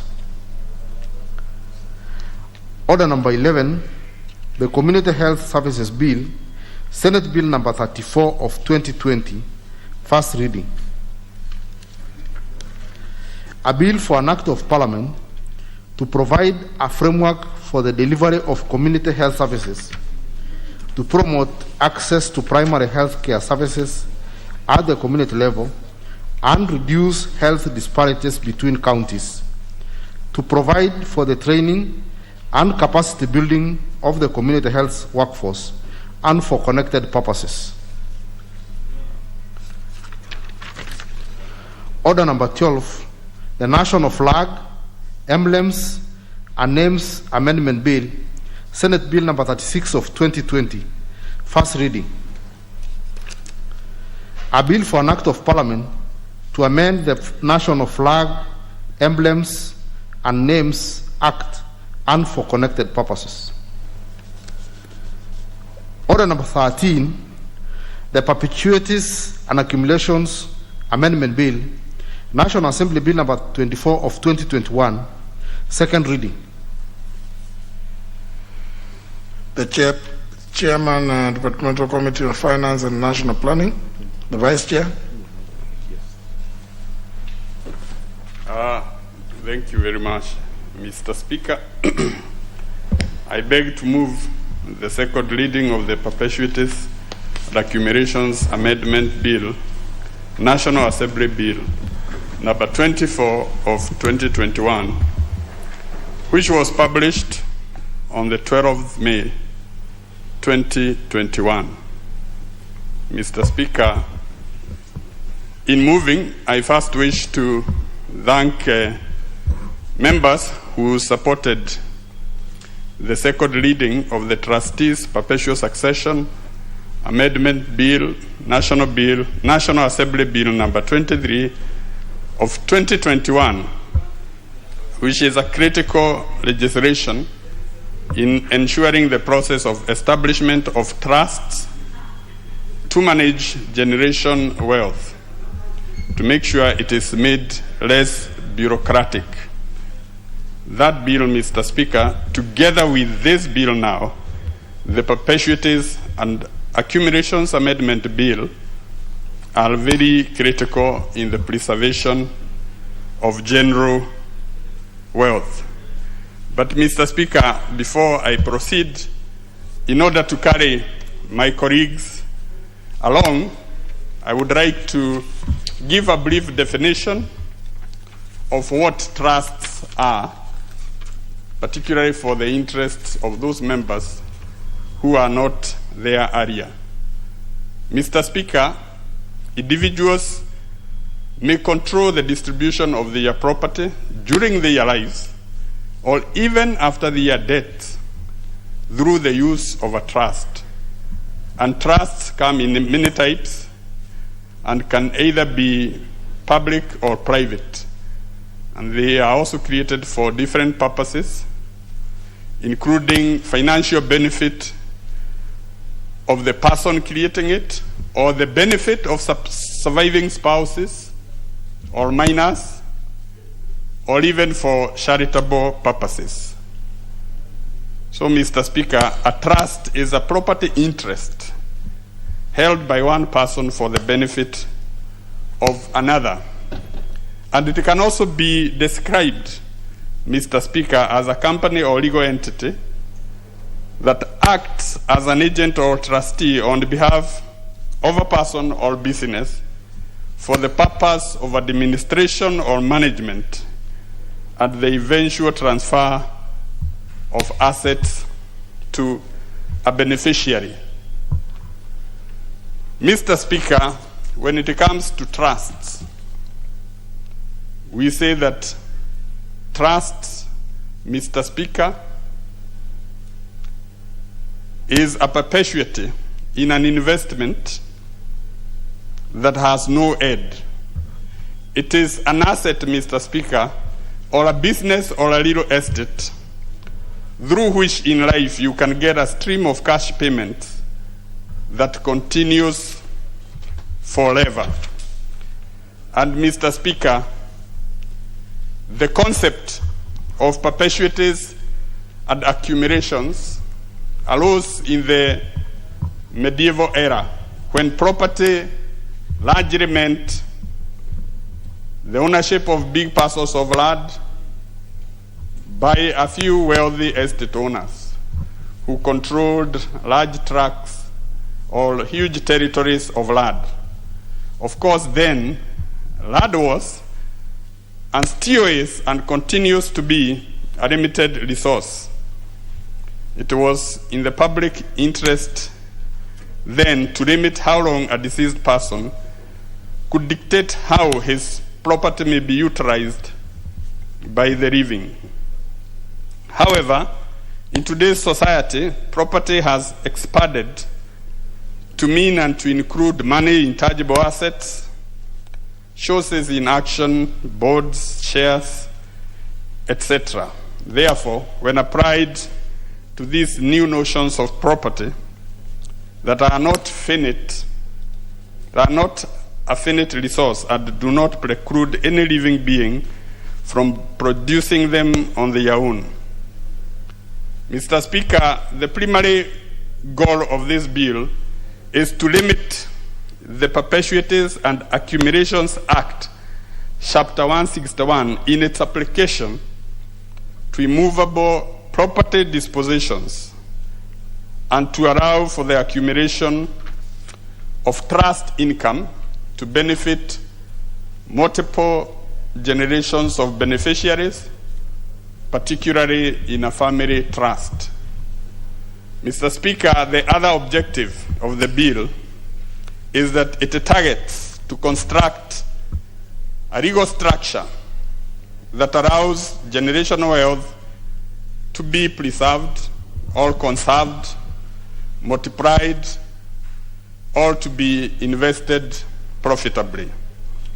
The bill, Mr. Speaker, therefore seeks to maintain the Perpetuities and Accumulations Act, Chapter 161, and particularly its original objective in limiting perpetual land ownership. Mr. Speaker, the details of this amendment is that they maintain the Act's original goal of prohibiting perpetual property ownership. The advantage of this amendment will be to allow family trusts to function forever for multiple generations, and therefore creating and preserving generational wealth. This can be achieved by using properly written trusts, which intend to safeguard future generations of a family from spendthrift beneficiaries. I also encourage members of this House to make good trust deeds when they leave, but not to rely on oral wills and oral trusts, because one day when our Maker calls you, you will not have a chance to say how your property may be managed. Mr. Speaker, this bill also encourages Kenyans to seek professional wealth management services. These amendments, Mr. Speaker, will also help reduce intergenerational poverty, reduce the wealth gap between generations. Other benefits arising from this amendment, Mr. Speaker, will be that it allows Kenyans to make more professionally managed investments. It will also help them to increase the tax base resulting from profits accruing from profitably managed perpetuities and accumulations. Mr. Speaker, it is not only the rich families, but also ordinary families, normal families, that you'll be able to give more opportunities for future generations which could otherwise be limited due to financial constraints. This amendment, Mr. Speaker, intends to improve on the existing estate management legal framework. And our country is now of age and has developed sufficiently to provide a competitive advantage as an investment destination. And this legal framework on perpetuities and accumulation will give us some leverage in attracting investments. Mr. Speaker, going specifically to the clauses that seek to be amended, Mr. Speaker, the bill has 3 clauses and seeks to amend the Perpetuities and Accumulations Act 161 to limit the application of the Act to dispositions relating to the immovable property and to allow for the accumulation of income of a trust so that it can benefit multiple generations of beneficiaries, particularly in a family trust. 2, Mr. Speaker, the Perpetuities and Accumulations Act was enacted in 1984, close to 37 years ago, Mr. Speaker, and in order to consolidate and modify the law in Kenya relating to the avoidance of future interest in property on grounds of remoteness and governing accumulations of income from property. The amendments propose to create an enabling legal framework for the preservation of generational wealth. In considering the bill, the committee observed that the amendments to Section 2 and Section 19 of Cap 161 are mainly to ensure preservation of wealth and provide for the application of perpetuity period, while exempting family trusts from the same. Mr. Speaker, we also explain here what is perpetuity period and what does it mean. Mr. Speaker, perpetuity period is that period which applies to future interests in assets, that is, interests that do not take effect immediately, that are subject to the rule against perpetuities. Mr. Speaker, according to common law period, the perpetuity period is the length of life of lives in being plus 21 years. Alive in being means alive in being at the time of the disposition. The rule against perpetuities exists to prevent property from being tied up indefinitely. So, Mr. Speaker, the bill sets out to limit the application of the Act to dispositions relating to immovable property and to allow for the accumulation of the income of a trust so that it can benefit multiple generations of beneficiaries, particularly in a family trust. The bill also specifies the trusts to which perpetuity period applies and that family trusts will be accumulated beyond multiple generations within the life being of beneficiaries plus 18 years.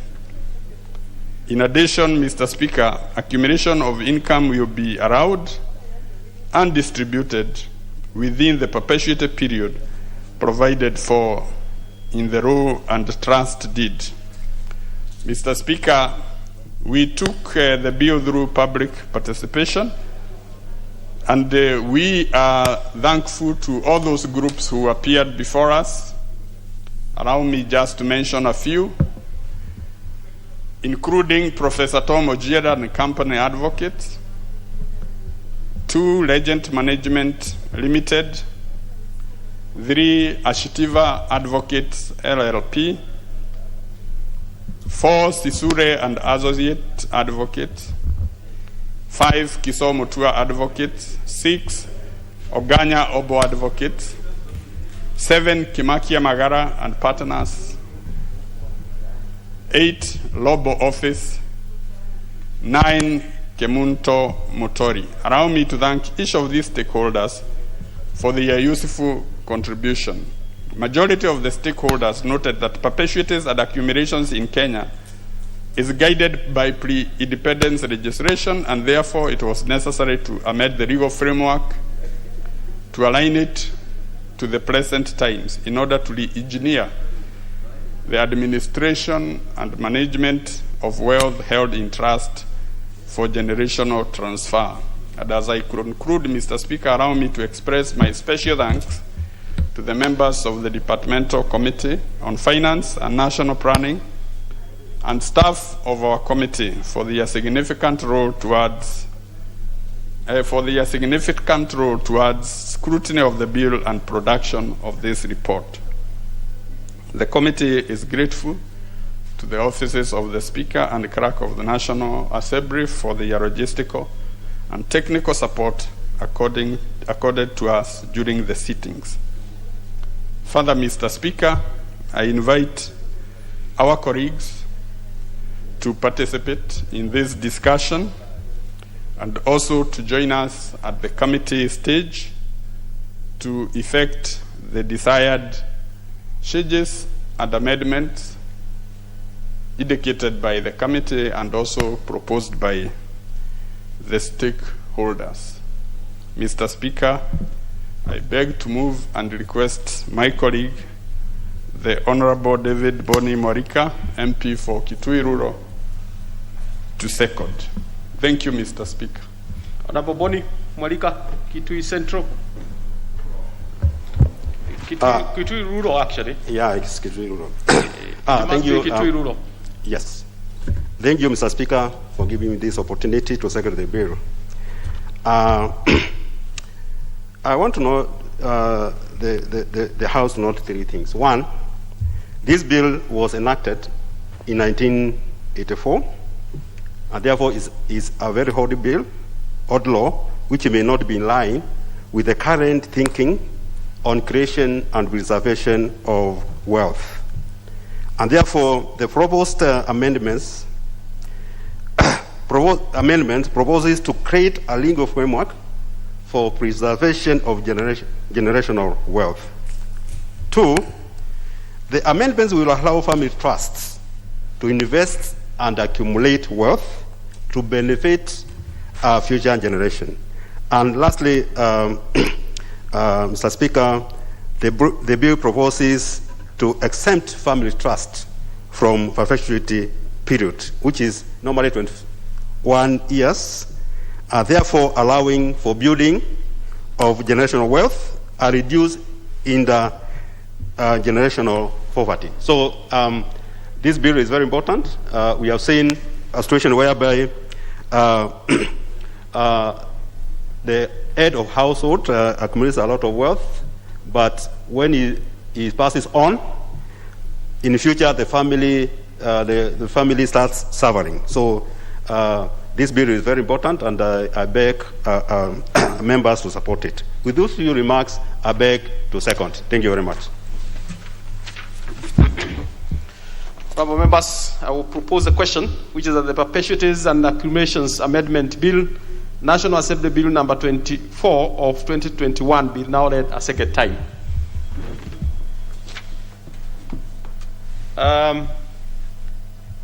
We have two members who have registered interest to speak to this. Honourable Kosing.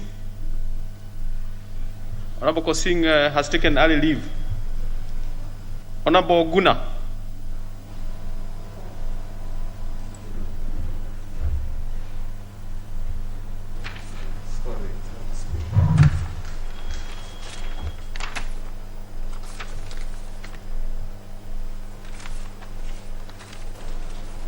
Thank you, Mr. Speaker, sir, for the opportunity given to me. Mr. Speaker, allow me to be very brief because this is just an amendment, Mr. Speaker.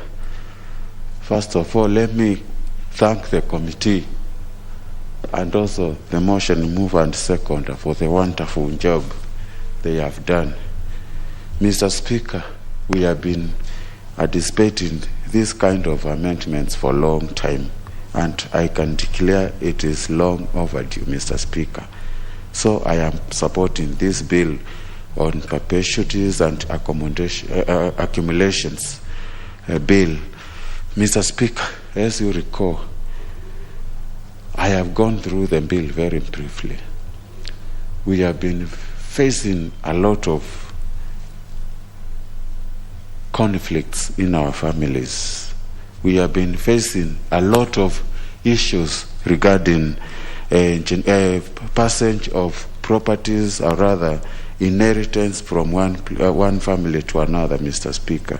One of the key things I've actually read in this bill, it's the bill will provide a legal and secure way actually to manage the wealth to the generations, Mr. Speaker. Every time we have been facing conflicts on who to inherit what and who is to do it, Mr. Speaker. The other key function actually and the role we can see here is it is going to play a big role in reducing significantly registration of family trust, which actually I'm one of the people who have been actually discussing about it. It will take 5 to 10 years even to register a family trust. So this bill is going to reduce that significantly in passage of generational wealth. Mr. Speaker, with those few remarks, I support this bill and I urge all my colleagues to do the same. Thank you, Mr. Speaker. Honorable Ongera Janet. Thank you.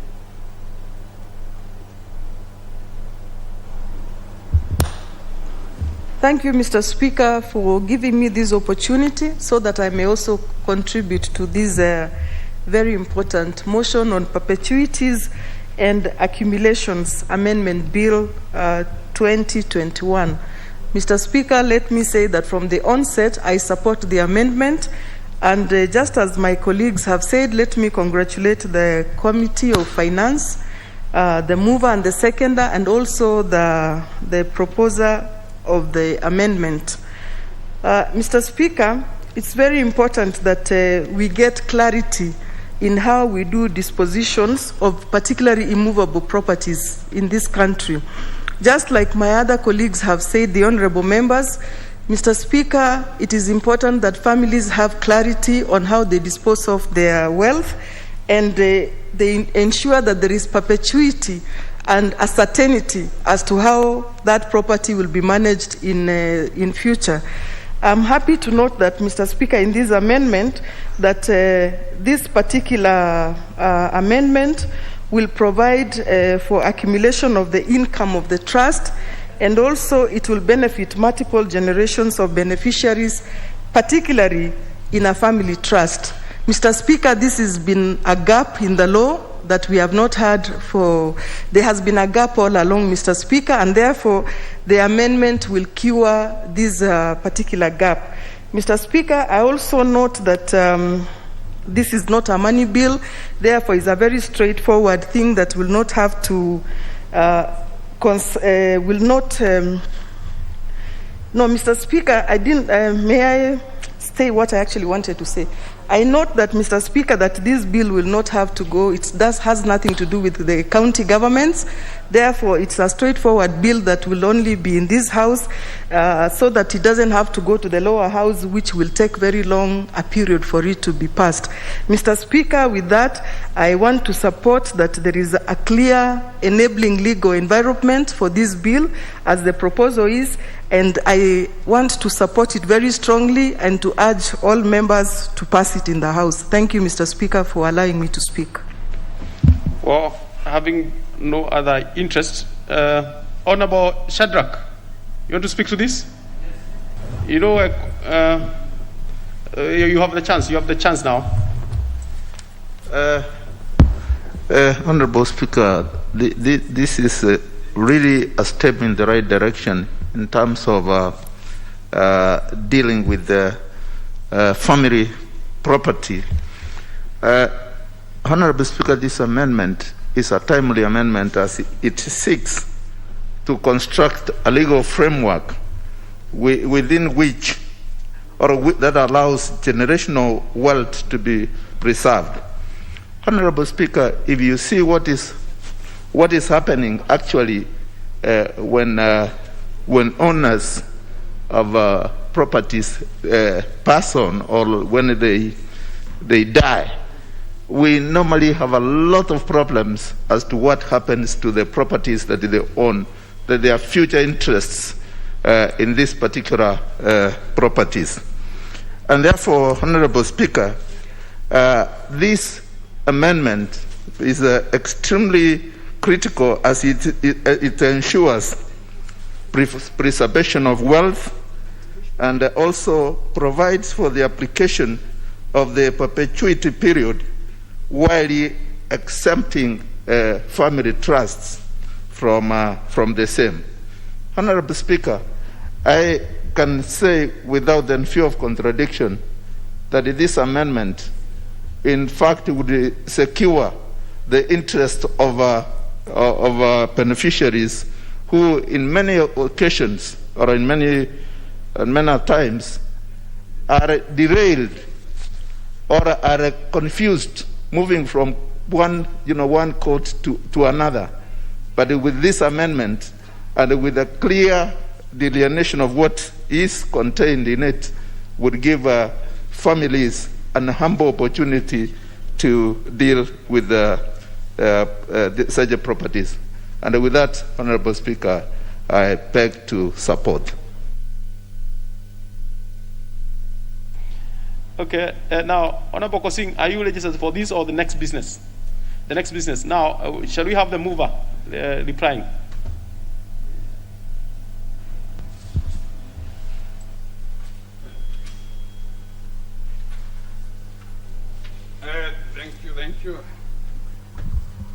Thank you, Mr. Speaker. I wish to thank members who have contributed and given us very important suggestions on the improvement of this bill, and we want to assure them that we will take the proposed amendments and views into consideration. Mr. Speaker, I beg to move. Well, thank you. You are replying. I beg to reply. Yes, we shall be putting the question on that order 13 to a subsequent time. Next order. Order number 14, motion, ratification of various protocols under the Maritime Labour Convention and the International Labour Organization and the amendments therein. Honorable Kosing, Chairperson, Departmental Committee on Transport, Public Works and Housing. I thank you, Honorable Speaker, for this great opportunity to move this motion, very important motion, Honorable Speaker. And as I do move, this is the conventions within the Maritime. And therefore, Honorable Speaker, so that we can follow together, this is within, of course, you know what we were doing, Honorable Speaker, which is the blue economy. We're trying to promote blue economy, Honorable Speaker. No, Honorable Kosing, reorder you yourself. First move. Yes. Then I'm sure you will put those details. Yeah, I beg to move, Honorable Speaker, the motion as it is on the order paper. No, for record, there is no shortcut on that one. It is long, but there is no shortcut. You have to move as it. Yes. So let me be given another version. I have the digital.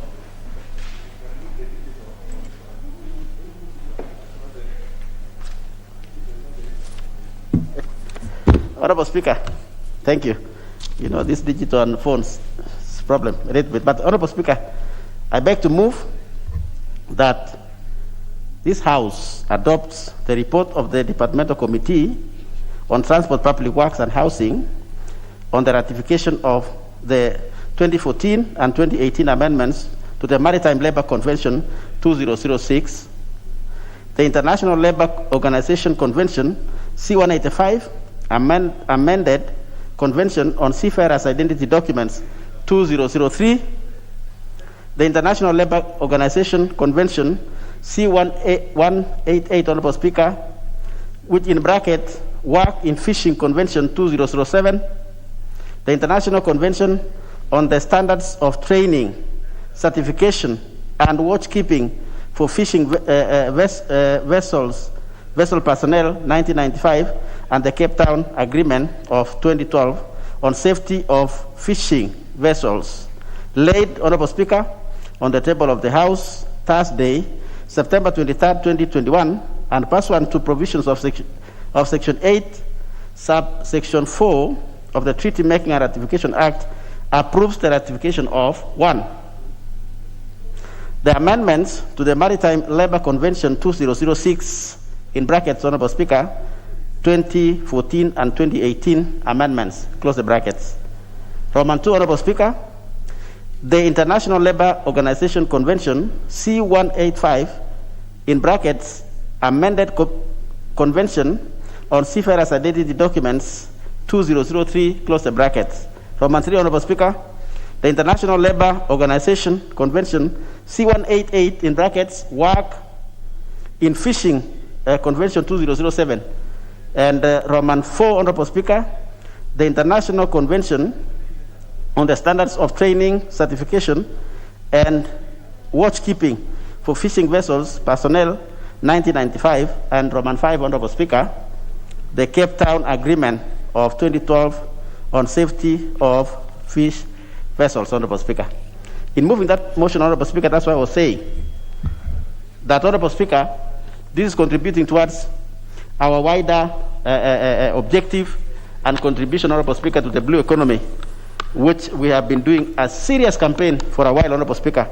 And therefore, this is a synergy, or these conventions are therefore trying to implement in a smoother way our campaigns and our motivating Kenyans, Honorable Speaker, to take advantage of the blue economy. Honorable Speaker, in this, these are 5 conventions. And allow me, Honorable Speaker, then to summarize in every convention what it means, Honorable Speaker. And I will begin with the first one, which is the 2014 and 2018 amendment to the Maritime Labour Convention. What does it mean, Honorable Speaker, in brief? It means, Honorable Speaker, what the convention is seeking is security of seafarers in case of abandonment and contractual claims for compensation in the event of seafarers, Honorable Speaker, let seafarers' death or long-term disability due to the operation, injury, illness, or any hazard. Honorable Speaker, what this means, it means that this convention is seeking welfare of what happens outside. There's provision of employees outside the sea. But it's seen, Honorable Speaker, that there are no proper recognition or there are no proper treatment to our employees in the sea, which in this, Honorable Speaker, they are called seafarers. So, like the convention we have at the moment does not provide what happens. For example, if there is an injury of a seafarer in the sea, it's not provided, Honorable Speaker, properly. Or claims or death, what happens? So this first convention, which then my committee, or the ministry through my committee is seeking, Honorable Speaker, is that once we ratify, when we approve this, then what happens? Then there will be a surety, or there will be a procedure on how to compensate our seafarers or our employees on the sea. But on the land, we have those employment and labor relation laws, Honorable Speaker, but this is not applicable in the sea, and that is why this convention, therefore, is trying to cure that vacuum or a gap, Honorable Speaker. That is our first convention that we are seeking this House to agree with us and approve it. Honorable Speaker, convention number 2 in the order paper is Convention on Seafarers' Identity Documents 2003 as amended C185. Specifically, Honorable Speaker, this convention prescribes the content, the forms, and systems required of seafarers' identity documents, which we call SID. Thus, the SID serves as alternative to the passport and standalone document, Honorable Speaker, when the seafarers are moving. Okay, this is in convention, Honorable Speaker, but in simple understanding, what is this? This is a special identity, right, that likely to replace what you might say an ID or a passport and a visa. Meaning what, Honorable Speaker? Meaning that when our seafarers, of course these are people working in the sea, if the ship docks, for example, in another country, with this document, Honorable Speaker, then that employee can come out of the ship, can be able to go to the sea land, do a sleep there or stay there for 2 or 3 days, then they go back, Honorable Speaker, as they go on with their work, maybe to move with the ship to another country, Honorable Speaker. But without that, Honorable Speaker, what does that mean? It means that you have to apply, you have to seek for, in your passport, you have to seek for a visa to be able to enter to another country. You know that is the normal practice, Honorable Speaker.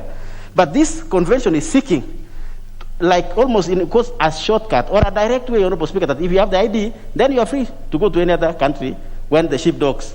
The disadvantage we have been suffering, Honorable Speaker, if you look at that and what we are seeking, it's been a long time. Other countries with this identity card, other employees of those countries can enter our country. But our own Kenyans cannot be able to disembark and enter those countries because they don't have the identity card, Honorable Speaker. And therefore, that is what this convention is seeking, this House and Kenya to agree with us, Honorable Speaker. And if we do like that, then our people will be free to be able to move. Honorable Speaker, during public participation, a very fundamental question came that if you are replacing a visa, what about if, for example, other people come, other criminals take that advantage, behave like seafarers and enter into a country? What happens? We called, Honorable Speaker, the Ministry of Interior, and they appeared before the committee, and that was cleared. It is not replacing a visa, but it's a good document that facilitates people then to be able to move. But of course, it can be followed. The card itself, Honorable Speaker, is like an ID, but when you are entering into the country, of course, the details are taken. So we got a clearance, and I want to assure the country that is not a shortcut for any criminals entering our country. We are assured that one by the National Treasury. But it's very important, national security forces. But it's important, Honorable Speaker, that we give our Kenyans this ID. We agree with this convention so that our Kenyans can behave like other Kenyans internationally when they're traveling. And I'm sure they're watching us this afternoon, Honorable Speaker, the seafarers in Mombasa and elsewhere. They're very happy that we are discussing about this because it's been a serious thing for them. That is convention number 2 that we are seeking the House to agree with us in approving it so that then our Kenyans can be able to enjoy, which is what? Convention on Seafarers and Identity Documents 2003 as amended C185. Can you imagine, Honorable Speaker, 2003? And yet we have not approved until today. We have a problem as a people. So I think this country will agree with us, or the House will agree with us and approve it. Honorable Speaker, if you allow me to proceed then to the third convention, as it is in the motion, which is Work on Fishing Convention 2007 C-188. What is this convention seeking to do, Honorable Speaker? Now this is shipping. This is a fishing vessel or fishing boat in simple understanding for people then to follow. It is, Honorable Speaker, seeking the following, that it is looking for or to improve or address the issue of safety, health, and medical care for workers on board fishing vessel, ensuring a minimum age for the fishers that will be addressed, payment of minimum wages will be addressed, and enforcing limits on working hours, as well as ensuring they have the protection of a written work agreement and the same social security protection as workers on land, Honorable Speaker. It is, of course, many people who will be hearing me this afternoon, Honorable Speaker, or this evening will be saying, you mean there is no minimum wage for those people in the sea? It's not there, Honorable Speaker. That's why we are seeking, therefore, that should we then adopt this, and then the ministry or the department in charge, and then using this one, will be able now to implement, or, Honorable Speaker, to enforce. Without that, Honorable Speaker, then, you know what happens then? Then the fishing vessels or the companies that are in fishing industry are exploiting our Kenyans, because then there's no provision of minimum wage. Can you imagine even also time, in terms of how many hours are you going to work in the fishing vessel?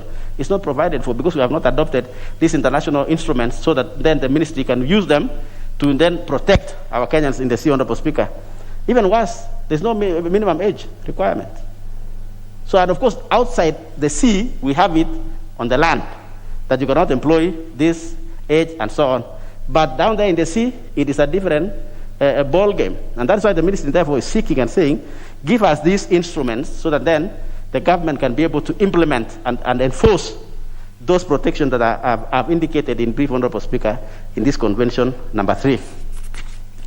Honorable Speaker, as I move to convention number 4, which is, Honorable Speaker, the International Convention on Standards of Training, Certification, and Watchkeeping for Fishing Vessels, Fishing Vessel Personnel, 1995. In brackets, Honorable Speaker, 1995, STCWF Convention, close the bracket. What is this convention seeking to do, in brief?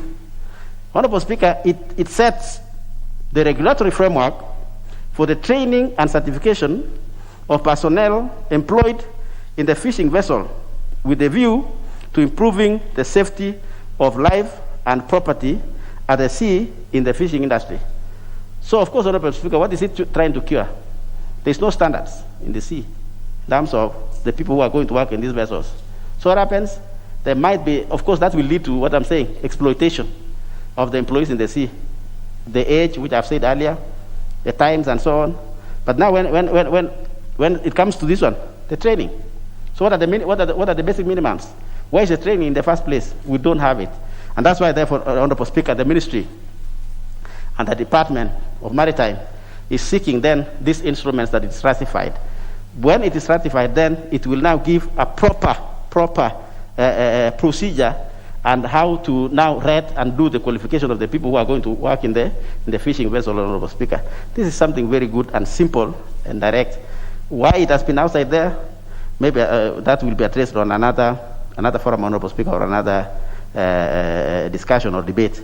Honorable Speaker, Convention number 5 that we are seeking this evening or this afternoon for the House to agree with us and approve is Cape Town Agreement of 2012 on safety of fishing vessels.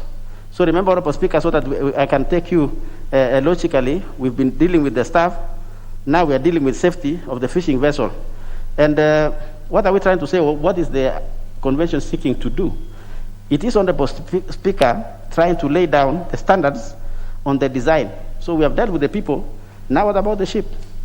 So this convention is addressing that by doing what? By giving the standards on the design, construction, and equipment of the seagoing fishing vessel, which, Honorable Speaker, to give you a brief, which are 24 meters or 300 gross tonnage and above.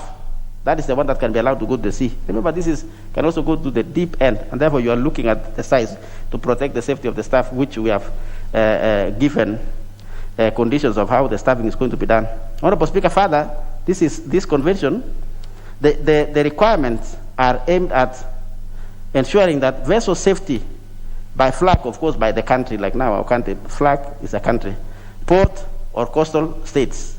It will further, Honorable Speaker, or it will also contribute to the fight against illegal and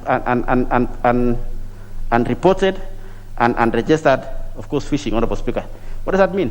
It means that this convention, particularly the Cape Town Agreement, will give the specification of a fishing,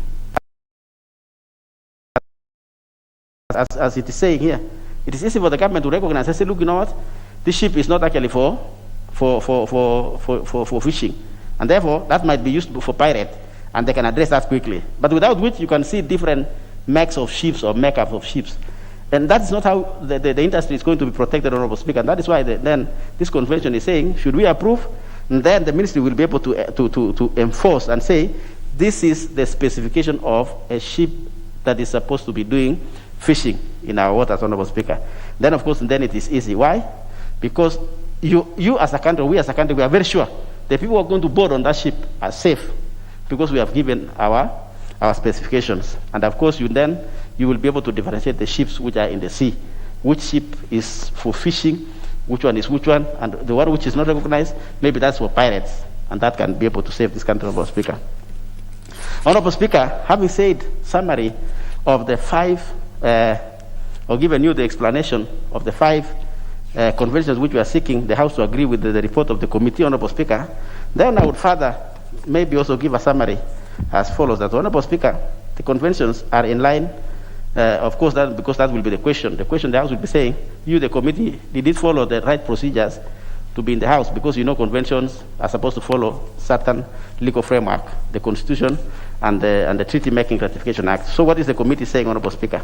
I'm telling you this evening, then therefore I want to confirm to the House that the convention are in line with the spirit of the Constitution of the Republic of Kenya, as they address protection and the well-being of our Kenyans in recognition of the essential values of human dignity, human rights, and equality, Honorable Speaker. Further, the convention also promotes access to quality education, the well-being of maritime labor, and the employees, Honorable Speaker, of the people of Kenya, our own Kenyans who are working in the sea. Second, Honorable Speaker, I'm summarizing by saying that the ratification of the 5 conventions which I have just gone through will assist the Kenyans in realizing, of course, the benefits of blue economy, as I said in earlier opening remarks.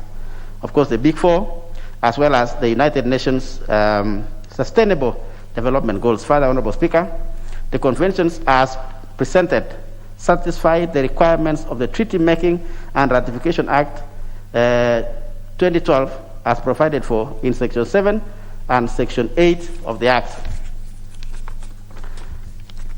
Honorable Speaker, having said that, therefore, it is my duty then to seek this House. It is for this reason, Honorable Speaker, that the committee recommends that the House approves the ratification of the 5 maritime conventions which I have just said, Honorable Speaker. And with those few remarks, therefore, then I would request my colleague, Counsel, Honorable Shadrach Mose, Honorable Speaker, to second this motion. I thank you, Honorable Speaker. Honorable Shadrach Mose. Honorable Speaker, I stand to second these conventions.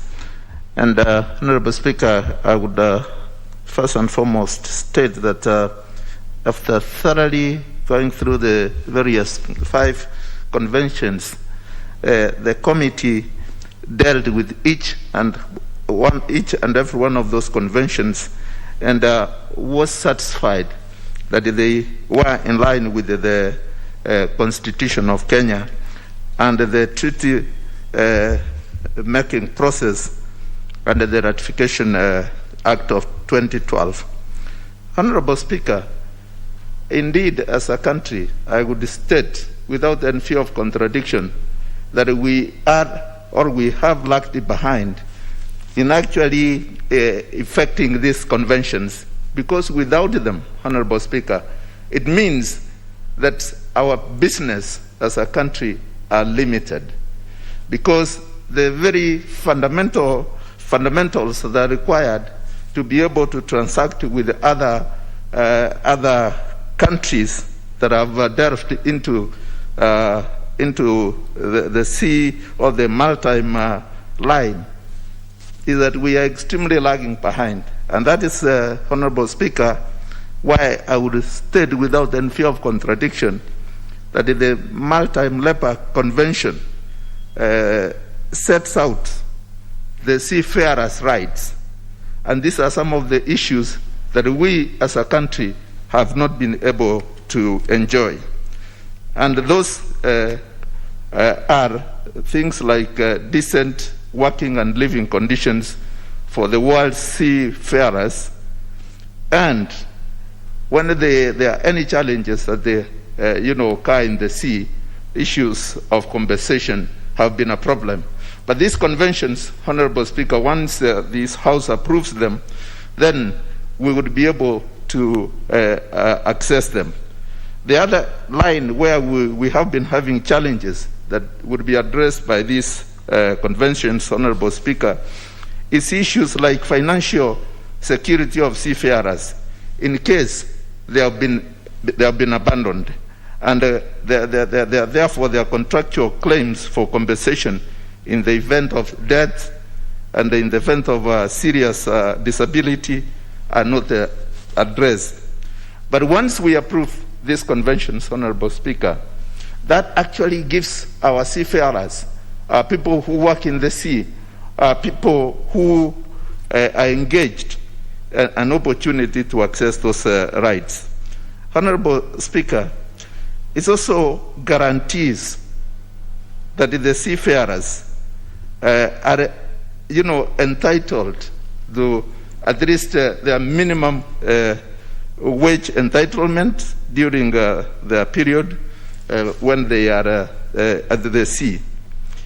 These conventions, Honorable Speaker, also gives guidance on the issue of elimination of shipboard harassment and bullying. As it stands, since we have not signed these conventions, what happens to our seafarers? They are actually not protected, but they are left without proper protection. Honorable Speaker, there is the issue of the seafarer, what we call seafarer identity. And this is critical because, Honorable Speaker, assuming our people are on board, our workers are on board, and the ship has had a problem in a certain state, and they do not have an identity that would allow them to be allowed into that state, then they have serious problems. But with the seafarer identity, they will be able to access that area and be assisted. Honorable Speaker, there are many other things, benefits that would arise as a result of approving these conventions, and I will therefore urge this House to move with speed to be able to expand our brew economy, to approve these conventions and give teeth to our people who are out there, and therefore this country would benefit immensely in terms of the growth of its economy. Thank you, Honorable Speaker, and I beg to second. Well, Honorable Kosing, I thought that was very helpful, just to help members understand these conventions. But anyhow, members will have an opportunity to engage. Honorable members, I will propose a question, which is that this House adopts the report of the Departmental Committee on Transport, Public Works and Housing on the ratification of the 2014 and 2018 amendments to the Maritime Labour Convention 2006, the International Labour Organization Convention C-185, amended Convention of Seafarers Identity Documents 2003, the International Labour Organization Convention C-188, Work in Fishing Convention 2007, the International Convention on the Standards of Training, Certification and Watchkeeping for Fishing Vessel Personnel 1995, and the Cape Town Agreement of 2012 on Safety of Fishing Vessels, laid on the table of the House on Thursday, September 23rd, 2021, and pursuant to the provisions of Section 8.4 of the Treaty Making and Ratification Act 2012, approves the ratification of 1. The amendments to the Maritime Labour Convention 2006 into bracket 2014 and 2018 amendments. 2. The International Labour Organization Convention C-185 into bracket amended Convention on Seafarers' Identity Documents 2003. 3. The International Labour Organization Convention C-188 into bracket Work in Fishing Convention 2007. 4. The International Convention on the Standards of Training, Certification and Watchkeeping for Fishing Vessels Personnel 1995. And 5. The Cape Town Agreement of 2012 on Safety of Fishing Vessels. Honorable Odhiambo Akoth. Thank you, Mr. Speaker, for giving me the opportunity. Mr. Speaker, I think you've given me because I come from a fishing area. And I do thank the committee for this report. And Mr. Speaker, let me also just start off by praising myself that this report is actually here courtesy of me because I brought the Treaty Making and Ratification Act in 2012. Otherwise, the treaties wouldn't be coming before this House. So I'm actually proud. But based on that, again, Mr. Speaker, I'd want to indicate that I wish the committees would be bringing one treaty at a time, because what the committee has done, I know maybe because we don't have time, they brought 5 treaties that deal with maritime issues at once. The only challenge we have is, even as I've been going through here, is each of them deals with very diverse issues, and we may not have as much time to contribute or as much time to look into it. I mean, it's actually like looking at 5 pieces of legislation at once, because a treaty is actually a law. And I want to agree with the chairman that the blue economy is the way to go, and going by the Jubilee agenda, it contributes towards what do you call it? Food security. Sorry, Chair. Chair, I want to, sorry, not Chair, Mr. Speaker. Mr. Speaker, I'm also happy that this is coming very close after we recently had the lake tragedy where we lost 10 people who were just buried a few days ago. Majority turned out to actually come from Honorable Kaluma's constituency, even though they were headed to my constituency. And 3 of them came from my constituency. Mr. Speaker, I'd want to indicate that part of the reason that I was saying that we had a bit more time is when you actually look at, because I've been trying to, as we are going through the other pieces of legislation, I've been looking at the conventions. And Mr. Speaker, sometimes reading one convention is not enough, because you have to make reference. Like when we talk about seafarers, I am concerned, of course I'm happy that when we deal about people who fish in the seas, but I'm also much more concerned about people who fish in the lakes, because a lot of times we forget about them. Issues of their security, issues of their, their rights. And Mr. Speaker, like I come from a constituency that borders both Tanzania and Uganda. So my fishermen are always harassed by both these nations, Mr. Speaker. One, because we are not very clear about the boundaries. So when you are in an island in my constituency called Remba Island, you just go a few meters and you are told, or a few nautical miles, and you are told that you are in Uganda. And the fishermen don't know. They are following the fish. They don't know about lines. So on issues of boundaries. And then what happens is that the security agencies in the other countries are more aggressive than on our side. Very recently, we lost about 3 persons, young men, one of whom we have not found today. The body has not been found.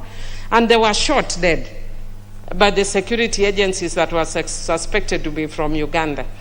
And sometimes they are also arrested and taken to Uganda, and where they are forced to raise money, usually per boat, and they are taken to some small islands or stations in Uganda and Tanzania, and they are forced to pay per boat usually upwards of 60,000 shillings. Very recently, I've seen one of my chiefs posting in one of our WhatsApp groups, warning fishermen to be very careful about not crossing boundaries because the fishing season in Tanzania is closed. And sometimes when they don't know, the fishermen don't know that, and many of them are not in WhatsApp groups, so they may not know. And they cross the boundaries, and those people are very lethal. We started an informal process as leaders, between us and Uganda especially, where we had several meetings to foster the kind of things that are being suggested by this convention, so that Kenyans are given some sort of identification, like what the Seafarers Convention is saying, the Seafarers Identification Convention is saying, so that when they go a little further, then they are treated well. They are not mistreated by the clerk. You should be able to signal members so that then they organize their lots. Honorable Odhiambo, you had 5 minutes, but really, one, you are not warned. Secondly, this subject, really, you understand it more than quite a number of members, and I can tell many members have not registered the interest to speak, because this is one would have to know about this area. I will give you 5 more minutes. Thank you. I really appreciate, Mr. Speaker, because I wasn't actually aware, but I really do appreciate. And Chair, I just want to indicate, let me then go to the ILO Convention C188, Work in Fish Convention, that talk about fishing boats and vessels, safety, health, and medical care. It talks about the minimum age, wages, and working hours.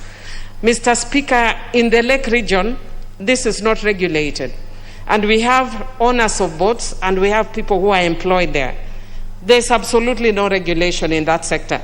And because of that, we always get a clash between the boat owners and those who are working, because sometimes those who are working in the boats feel that they are being underpaid. So when they go into the lake and they get the fish, they remove a special part of the fish, of the night perch called mondo, which costs, on one fish, it can cost about 12,000 Kenya shillings.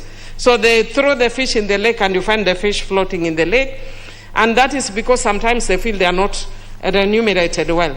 So if this were regulated, then we won't have this situation.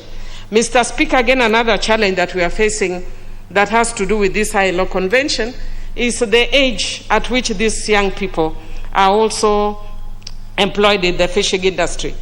That we also need to be very clear, because if you look even at the Children's Act, we are not very clear about the age at which somebody can actually get employed. But now in the fishing industry, most of them get employed at way, way much younger, because they see that as a very quick source of earning money. But many of them also face a lot of health issues because the lake is extremely rough and extremely hostile. You can imagine, because most of fishing is done in the night, in the waters, they dock in the morning. It's extremely cold. Sometimes I travel in the lake very late, when maybe I'm in Fangano Island or the other islands, and I'm coming and you see this, there is no light in the lake, so they'll flash the light at you. If it is raining, they'll be rained on because there is no cover. So many of them, to survive, have to take drugs. And Mr. Speaker, those are the issues that in terms of standard setting, we must look at. So what I'm encouraging the committee, that as soon as we are done with this, because I know I don't have much time, that we need to not only ratify, because this is a fast process towards ratification, but we then need to domesticate so that we don't have these issues. Mr. Speaker, if I'd go on and on, there are issues of gender dynamics, that women find it very difficult getting into the fishing industry because of something called the Jaboya concept, that unless you have a protector, that a lot of times then is a protector of a sexual nature, that you cannot engage. And because of that, it becomes very, very difficult for women to engage even as basically suppliers or at the raw end of the chain. So, Mr. Speaker, I would want to encourage that we find a way of making sure, after ratifications of these treaties, that then we domesticate them and protect. Mr. Speaker, of course, we also have issues of dwindling stocks of fishing, and they need to then encourage both ex situ and in situ fishing, so that you have cases where when you people do fishing on the land, then we don't put as much strain on the lake, and it reduces conflict. Because right now, we also have conflicts between those who are fishing in the lake and those who are doing using the natural system, and those who are doing fish caging. Mr. Speaker, I know I had a lot to say, but because of the time, and that's why I was saying actually that we should be bringing one convention at a time, because I've not even spoken to the International Convention on Standards of Training, Certification and Watchkeeping, and the Convention, the Cape Town Agreement. But I just want to thank the committee, and please next time bring one by one so that we raise the issues very specifically. I support.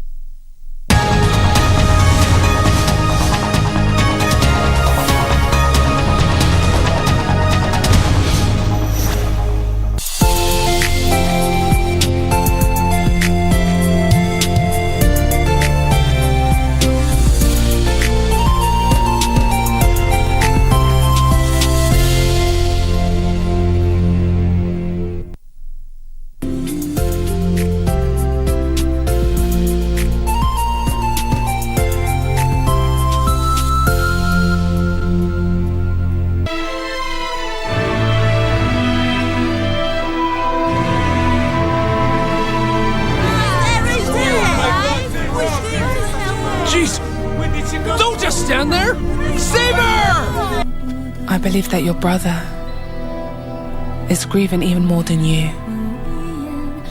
So I suggest that you keep your friendship with her a secret from your brother. If you want to do right by Miss Hung, pull yourself together